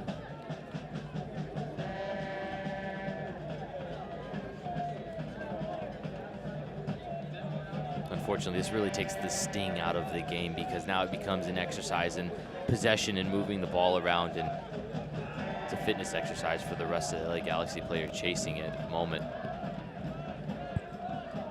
Right now, Orange County has the best goal differential in the league, +7. Not they add to that tonight, remains to be seen. Quinn pushing in, and Enevoldsen. Seaton holds on, Powder. Powder pushing up the left. Duke returns.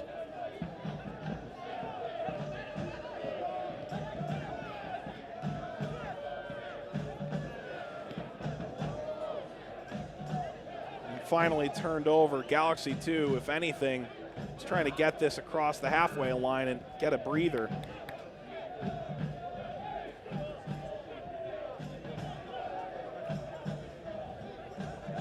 Vera. Hernandez.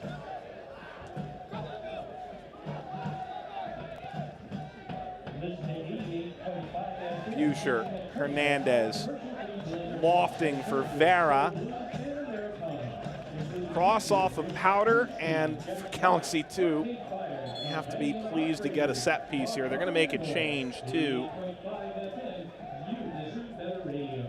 Frank Lopez, the 23-year-old, is set to check in.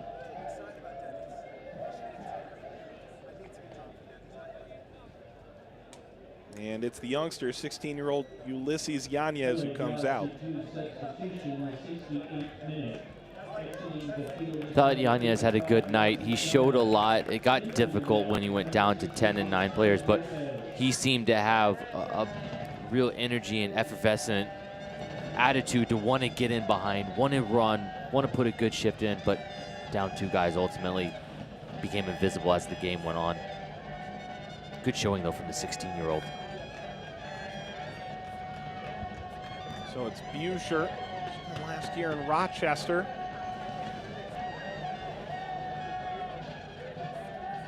Former first-round DC United draft pick. Buescher is looking for Hilliard Arce on the volley. Comes out to Buescher, who lobs it ahead, bounces back, turn, and the shot wide from Frank Lopez.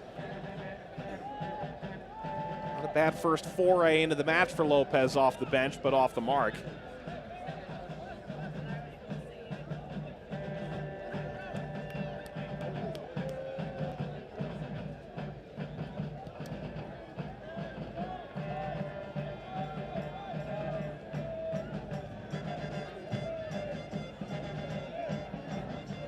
Ball played through and cut out. It's a corner for Orange County.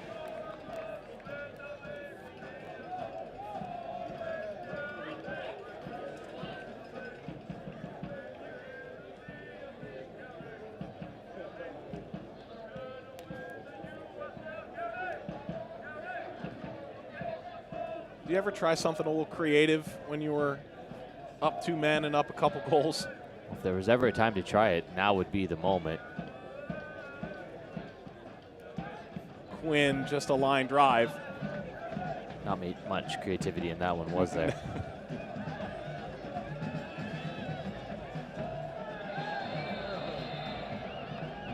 That'll be a yellow card. Tactical foul by Annie Voldson. I don't think that's necessarily a smart yellow card. I get stopping a counterattack, but you're up 2-0, you're up 2 men, you have numbers back. And if Olsen now takes a yellow, that those accumulate throughout the season and could be a reason for suspension later on if you accumulate a certain amount. But I don't know if that's the best yellow card to take there.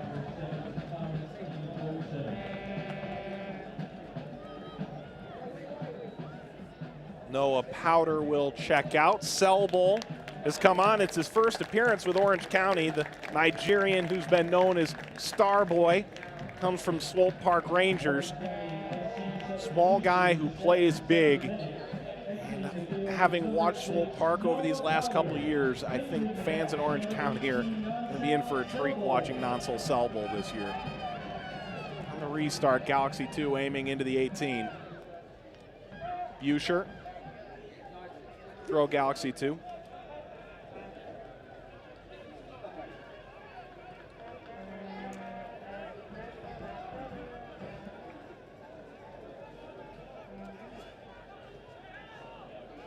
Pedro flicking with the back heel. Lopez looking for Pedro.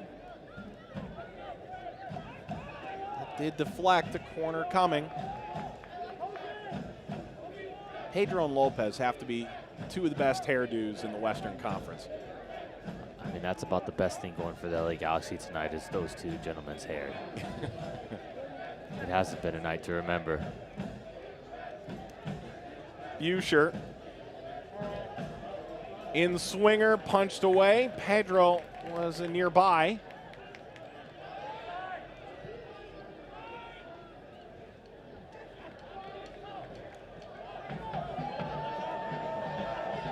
Now the counter's on. Selbel combining. Look to get it back to him. This picked up by Lopez.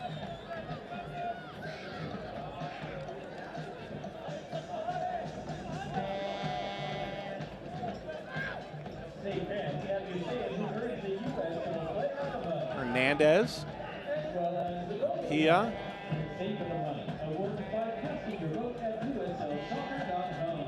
Away from Lopez. Galaxy 2 next, hosting Phoenix course, both these teams have bad flashbacks of Didier Drogba last year. Galaxy 2 scored on by a 50-yard free kick.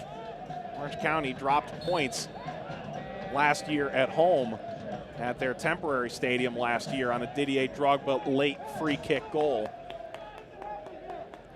There's a lot of teams in this world that can say they were hurt by a Didier Drogba free kick, but they will be without Angola and obviously Mendez, as they will be serving a suspension. So already an experimental roster, young, and now they're going to be down 2 of their starters, 2 of their better players.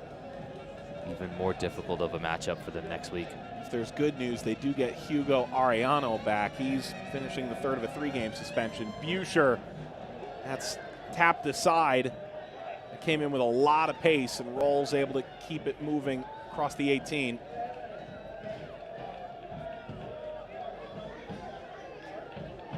Apia, too strong. Hey fans, be sure to stop by your favorite local supermarket and pick up some red shell miso dressing, sesame soy dressing, and teriyaki sauce today. It's great on salads, sandwiches, pastas, your favorite meats, and as a dipping sauce, so give it a try. More salad, please.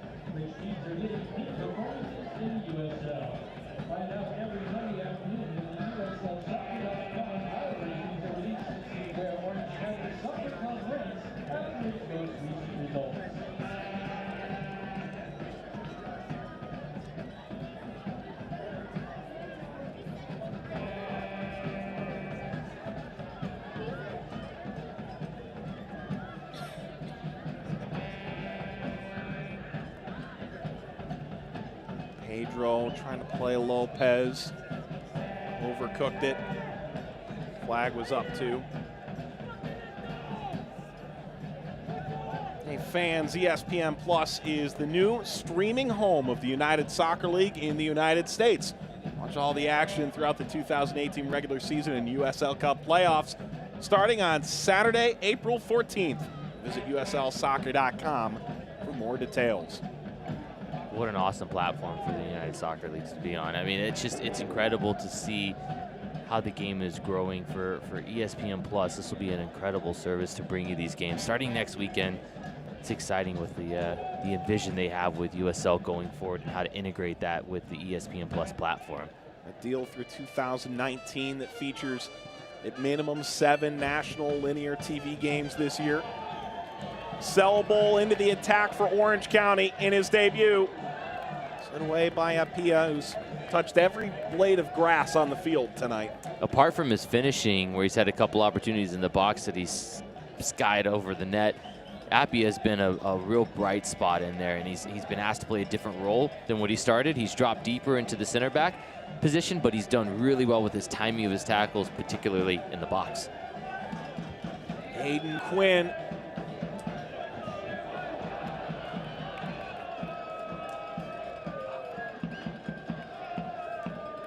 That'll land right next to both of Appia's previous efforts. Right on cue. You know, this is the type of game when Inib Olsen is licking his chops to get his name on the score sheet. In a former life, I was an attacking player, and I know you're dying to get your name on the score sheet in this game. Up 2 men at home. These are the games when you want to particularly score a goal and pad the stats a little bit. Flag is up on the far side touchline.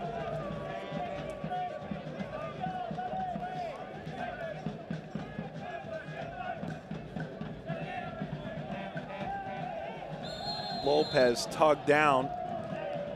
It's a disappointing free kick to give up if you're Thomas Yule Nielsen. Quick restart, Vera crossing. Snapped header by Lopez. He put it out of play. Such a smart play to do a quick restart there. Almost caught Orange County sleeping as they do a quick restart. Get Lopez in behind, but Frank Lopez just can't get the header on target. The lack of concentration, though, would be a cause for concern for Braden Cloutier.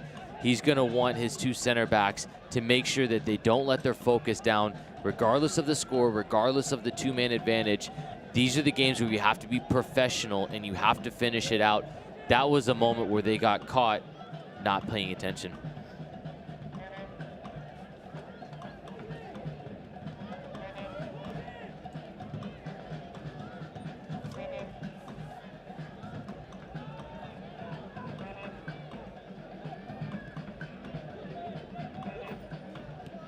Duke.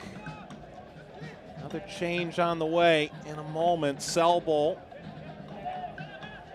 stripped by Hernandez.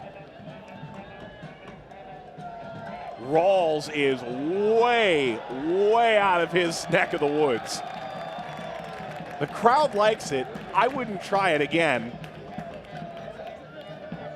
I don't think Coach Braden Cloutier is going to like that much, but he did do the one thing. He pumped the brakes at the last moment to not go flying through Lopez, because if he fouls Lopez there, real questions to be asked about what color the card's going to be. So throughout that play, at least he had some sort of sense about him to make sure not to go flying in. Player down on the near side. Hernandez checking immediately down, and it's right next to the touch line. That's Selbel down. He's making his Orange County debut. Raised in Nigeria, moved to Kansas City in 2014. Scored the 2017 USL Goal of the Year, a monster finish for Swope Park Rangers. He's always got a goal in him, it seems like, and he reminds me of the former Wilmington Hammerhead and Richmond kicker, Sonny Jane. He did a great job of always finding himself in and around in the box, able to score goals in a timely fashion, and in a spectacular fashion as well. He caught a bit of an elbow here as Hernandez went flying by. That's the last thing that Orange County would want, is for anybody to pick up an injury, especially Selbel now making his debut. Right now he's a bit of a wanderlust, going from Kansas City out to Orange County. Zubak's going to come on. Joao Pedro coming off. So goes the life in USL at times. It's important to find a good situation, and hopefully Selbel has found that now.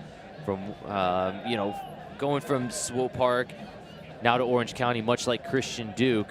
I mean, you saw the feature on USLsoccer.com. We talked about it at halftime from the pitch with Christian Duke. Talks about the project they have here in Orange County and how important it is going forward that this club is going to new heights. Can the likes of Christian Duke, Aiden Quinn, Nancel Selbel be a part of that going forward? And also that guy up top, Thomas Bolson. You ever heard of him? He's ever done anything exciting? He's pretty good. Rawls this time trying to judge this. Well, there's some work to be done there that'll be sorted out, win or lose tonight.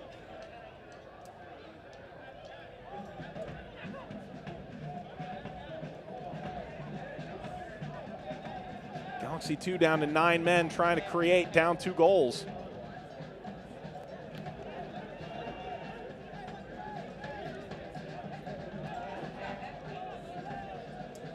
We were concerned about how things might turn on the Richard Chaplow injury in the first 20 minutes, but the 2 red cards, Galaxy 2 proving far more important the storyline tonight. Apia trying to play this through on the slide. Lopez goes down, edge of the area. That's a free kick. A yellow card is coming to Sorto. Lopez is saying, I'm inside the 18 right now. And Yul Nielsen may have been the one who got the card there. 2 were standing next to each other when the card went up. It is indeed Yul Nielsen. You just wonder, though, from that, the ball trickled through to Julian Bruscher, and he had an opportunity, but the whistle had been blown. Maybe you would have liked to see an advantage be played on to be able to see if something came of the opportunity. Nonetheless, a big opportunity for LA. If you want to get back into this game, this is the moment that you need to find a goal. Will it be Requejo? Will it be Bruscher?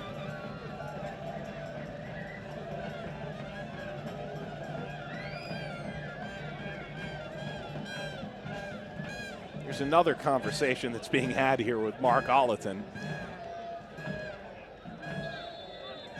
Seaton put his hand out to shake with Lopez. When Lopez didn't do it, Seaton slapped at his hand. It's a yellow card to both.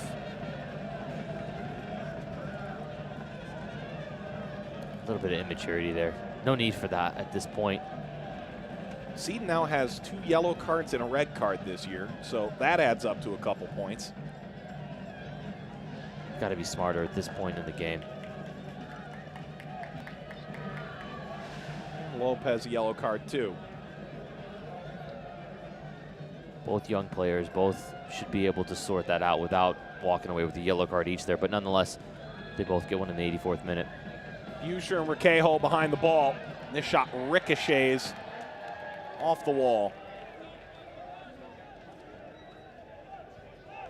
Well, you see confirmation of the yellow cards there, but the wall does its job there. Stands in there bravely. One of the guys will take home a nice select tattoo across their forehead from standing there bravely. Buescher hopped up, Apia, and that's easy work for Rawls.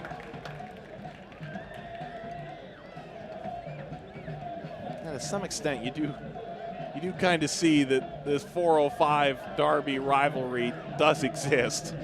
They don't seem very friendly at the present moment. Seaton is looking to bring that down. Hernandez streaked in. Now Hernandez left him some work, but Seaton commits the foul. Change coming for Orange County. Mats Bjurman went to St. Louis last year, but returned to Orange County. Set to come on. I think Braden Cloutier has done this for Michael Seaton's own benefit. Seen that maybe there's a bit of frustration setting in. One bad foul away from getting a red card.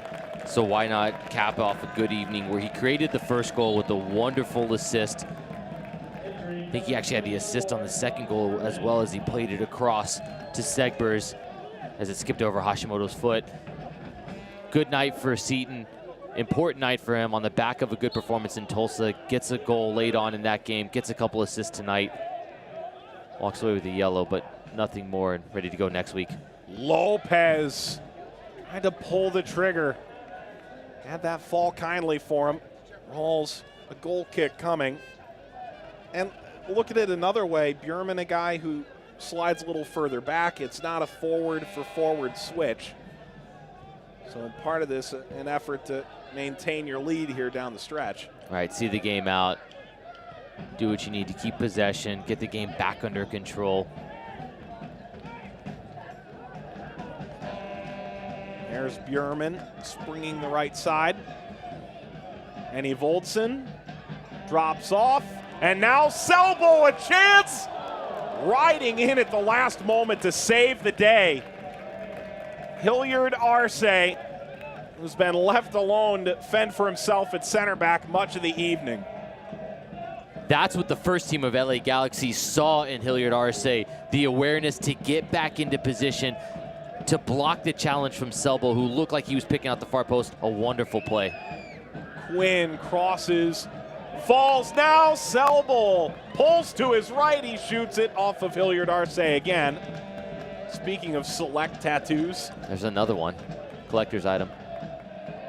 Crossed, Selbo, kicked away from him, Aiden Quinn. Quinn shooting, that's over the crossbar. Tried to hit that with his left. We'll take another look at this replay here, but some fantastic defending, some really committed defending. Great weight on the ball. Selbo does a great job of taking his touch in behind Apia, but Hilliard Arce coming back over, gets in the way, throws himself in the position to save his goalkeeper, Eric Lopez. It had eyes for the back of the net, but Hilliard Arce with the awareness to get in good position, make a crucial block to keep this game at 2-0. It's a good sign from the rookie to understand moments like that when he needs to commit himself and defend as such. Hashimoto, Selbo, familiar territory. Selbo shooting for the corner, he put it in! Oh, what a finish!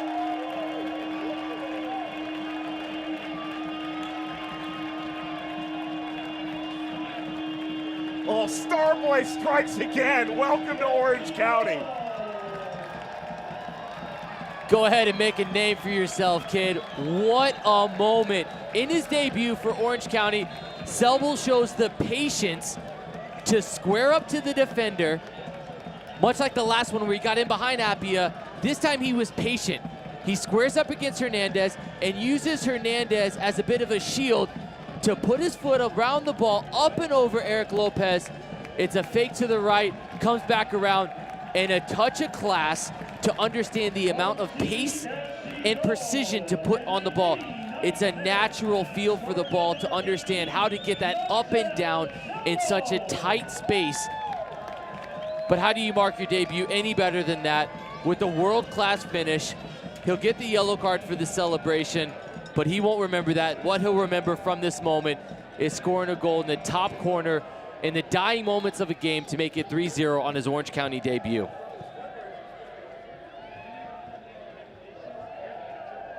The wave circulating. This is the kind of scoreline where you can do that. And if you think back to last year, Orange County blew out Los Angeles at home. That didn't mean that they ran away with the rest of the series. And if Olsen, well, there might be more here for Orange County, if you can believe it. Ball falls, and if Olsen touches, shooting wide. Oh, he's so frustrated. You talked about it already, Jamie. In a game like this, you just want to put your name on the score sheet. Oh, he's desperate too, and you can see what it means to him. I love the passion of a forward who gets mad that he doesn't score late on in the game of a 3-0 lead. He's so clever, and this is his experience. The first fake is for the defender. Everyone in the building, including Hilliard Arce, thinks he's going to shoot the first one. He sends the rookie to the concession stand. He goes past him, but he fails to put the shot on target. That's the only mistake he made in that sequence. His first touch was brilliant. His fake was deliberate. It sold the fake. It sold Hilliard Arce.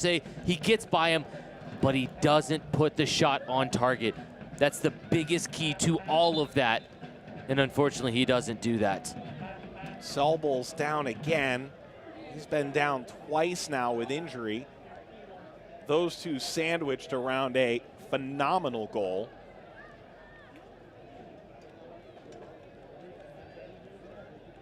This is what you don't want to see in a game that you're up 3-0, up 2 players, to have your new signing, who just marked his debut with a wonderful finish, down on the ground.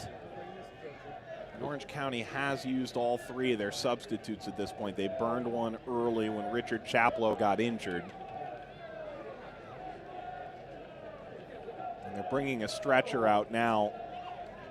Selbel, who just 3 minutes ago had his jersey off celebrating with the supporters.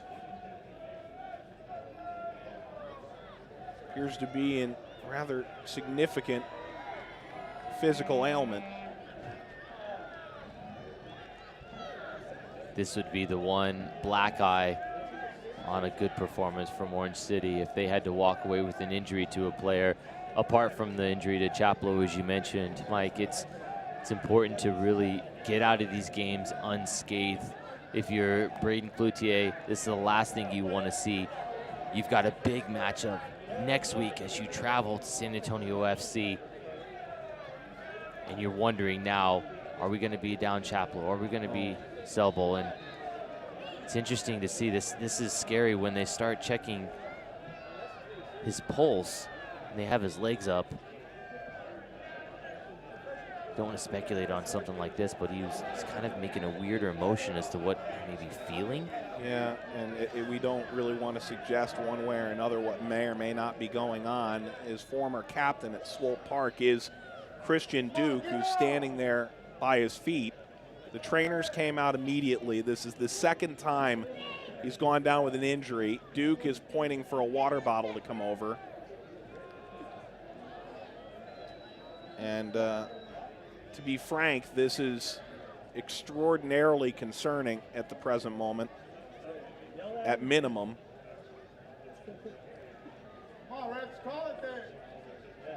Time is run beyond stoppage, and one wonders, given the scenario, the score line, Galaxy 2 being down 2 men, that isn't better perhaps to end the contest at this point. At first, it looked like there was a stretcher on its way. Selbel is since turned over. This happened outside of our view and the view of our cameras, so it's difficult to tell what exactly occurred. The referee, Mark Alton, is now motioning and gesturing for the stretcher to come over, as is Christian Duke. And well, it's gone beyond a black eye at this point. This has carried as much concern as there was excitement about 3 points and a 3-goal performance. This is why you have medical professionals on site in the hopes that that never gets brought out. But as you can see, they're taking extra care right now with Nancel Selbel.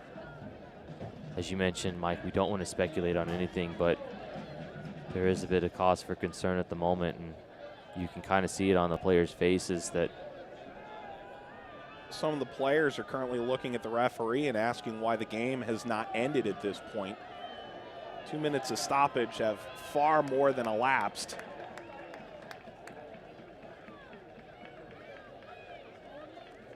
And now they're bringing a gurney out for Selbel. When you talk to former coaches of his, and you talk to people around this Orange County organization, they were so excited to see this young man play at former organizations. They spoke to what a phenomenal person he is. He scored an incredible goal just a few moments ago. And all of a sudden, he falls to ground, and the trainer's immediately coming out to check on him. Manuel Apia played with him as well at Swope Park Rangers, so both players with captain's armbands know Nancel Selbel well at this present moment. They've, at this point, put it's like they've stabilized his neck, and they're slowly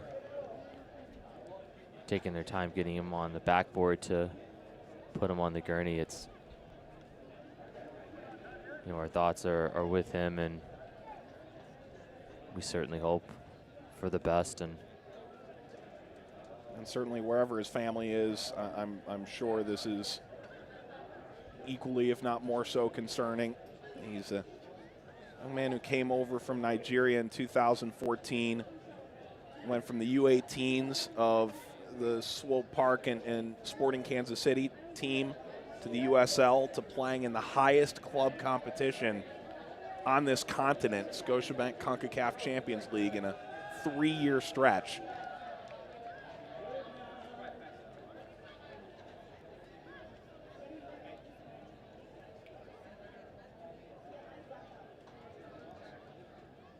And really, at this point, you can just tell these players are shaken.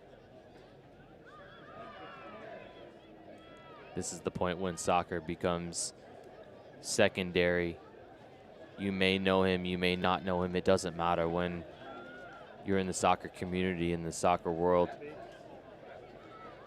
by default, that's a brother of yours. That's somebody you care equally about, somebody who's in this profession with you, and nobody wants to see anything like that. You can just tell the somber mood is set in at Championship Soccer Stadium in Orange County, and we certainly hope for the best and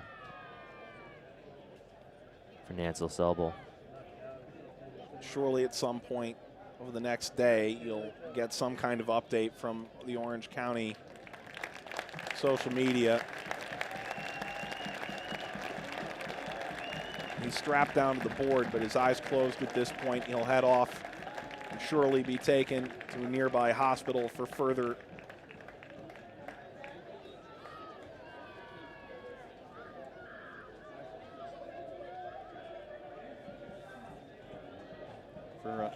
evaluation.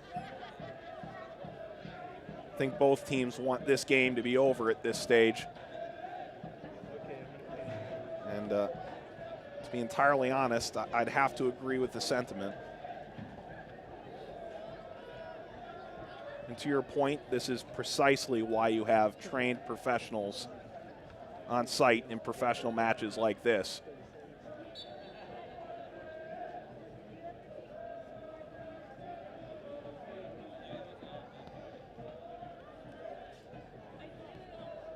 I'm beside myself at the present moment. The only thing I can think of with the referee, this happened about a minute into stoppage time, and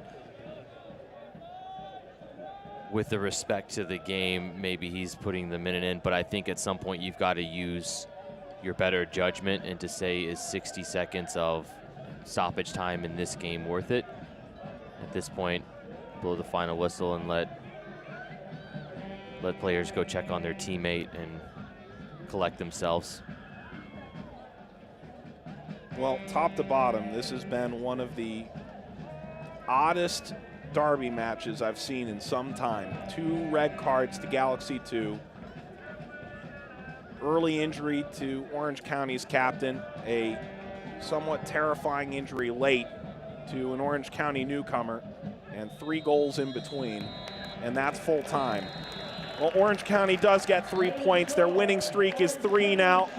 They've got 9 points from these last 3 games. While Brayton Cloutier's eyes certainly will turn toward the player who was injured there at the end, they have to be pleased with the performance that the team did put in today, and Segbers is a real star. Yeah, a night to remember for Segbers as he gets his first 2 goals of his young professional career. It's with a heavy heart that you try to recap a game that ends on such a somber note. The big talking point will be how is Nancel Selbel, and stay tuned, and hopefully you can check back at USL on Twitter, the social media, with an update from Orange County and the league. But a good performance from Orange County, saved from 2 red cards from the LA Galaxy, and I they'll quickly want to move on from that other next matchup against Phoenix Rising in Orange County on the back of 3 wins in a row now. Goes from strength to strength as they head away to San Antonio FC. Well, we'll wrap this one up when we return. All the highlights from the game that was. Orange County knocks off Galaxy 2, 3-0.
You're young, you're busy. We get that. You don't want to think about healthcare until you need it. But when you do need it, Hoag will make it easy by providing convenient, reliable care that's tailored to you. We're here when you need us, with same-day appointments at our Hoag Medical Group offices. Urgent care locations open 7 days a week. Hoag is here for you, and will continue to be here through every exciting twist and turn along your life's journey.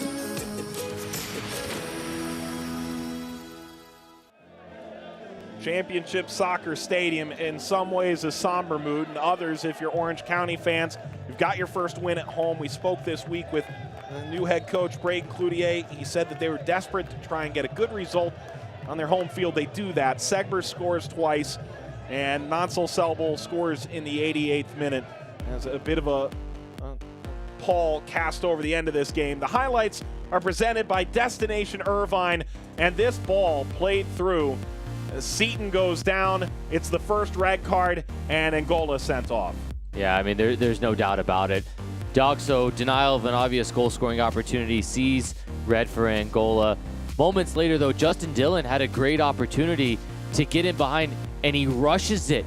The game's 0-0. They're down a man, and a big opportunity off a wayward header from Sorto, but he rushes the shot, doesn't get much on it, right into the arms of Andre Rawls. moving forward. This ball falling in midfield, and somehow Seton gets it ahead. And on the breakaway, in the 45th minute, Mark Segber's first professional goal. A moment the kid will never forget as he tells his friends, come over and celebrate. Watch me do a couple of dance moves. Enjoy this moment. His first professional goal. But it's all created by Seton's ball. The weight on it as he's off balance to have the touch in the field to put it in behind. The patience shown by Mark Segbergs will make his parent club, New England Revolution, very happy to see that. And then leaving his feet. It's dangerous from Mendez. He's sent off in the 54th. You can't go into a tackle like that. Christian Duke, very lucky he didn't have his feet planted. Straight red for Alex Mendez. But Segbergs, as if one wasn't enough, how about that? He goes from scoring his first goal to looking like he scored 100 goals in his career. The composure to take a great first touch back across his body, settles it on his left foot. The touch gives you everything you need there. He's able to curl that into the far corner, makes it 2-0. Then Nansel Selbel, before going down with a somewhat terrifying injury, the 88th minute, he scores an all-world goal. I mean, look at it. You can see the reaction on the players' faces as the players on the bench react to what they just saw. A little bit of patience, a little step over one way, freezes the defender, and there it is, just the touch in the field to put it up and over, and that thing dips down to cap off a great performance from Orange County, 3-0. You wanted to see what the possession would look like, 69-31. I was interested to see how shots and chances would look. The shots were even tonight. Which is remarkable in the sense that it just goes to show, much like we talked about in the pregame show, the scoring woes that the LA Galaxy and Coach Mike Munoz has to figure out. They can't seem to buy a goal at the moment. 16 shots, and you can't get one of them in. Much of the game was played down a player and then two players later on, but still creating 16 chances, only 5 of them on goal. It's simply not good enough. Orange County has scored 8 goals in the last 2 games. Meanwhile, Galaxy 2 has scored once in their first 4 to start the season. Next up for Orange County, they are on the road to Toyota in San Antonio. They take on a team that had the longest unbeaten streak in USL to start last year. Meanwhile, Didier Drogba is coming to Los Angeles and take on LA Galaxy 2. It's April 11th, Wednesday at 7:30 Pacific time. So Orange County, all positive on the scoreline in a derby match for Southern California supremacy.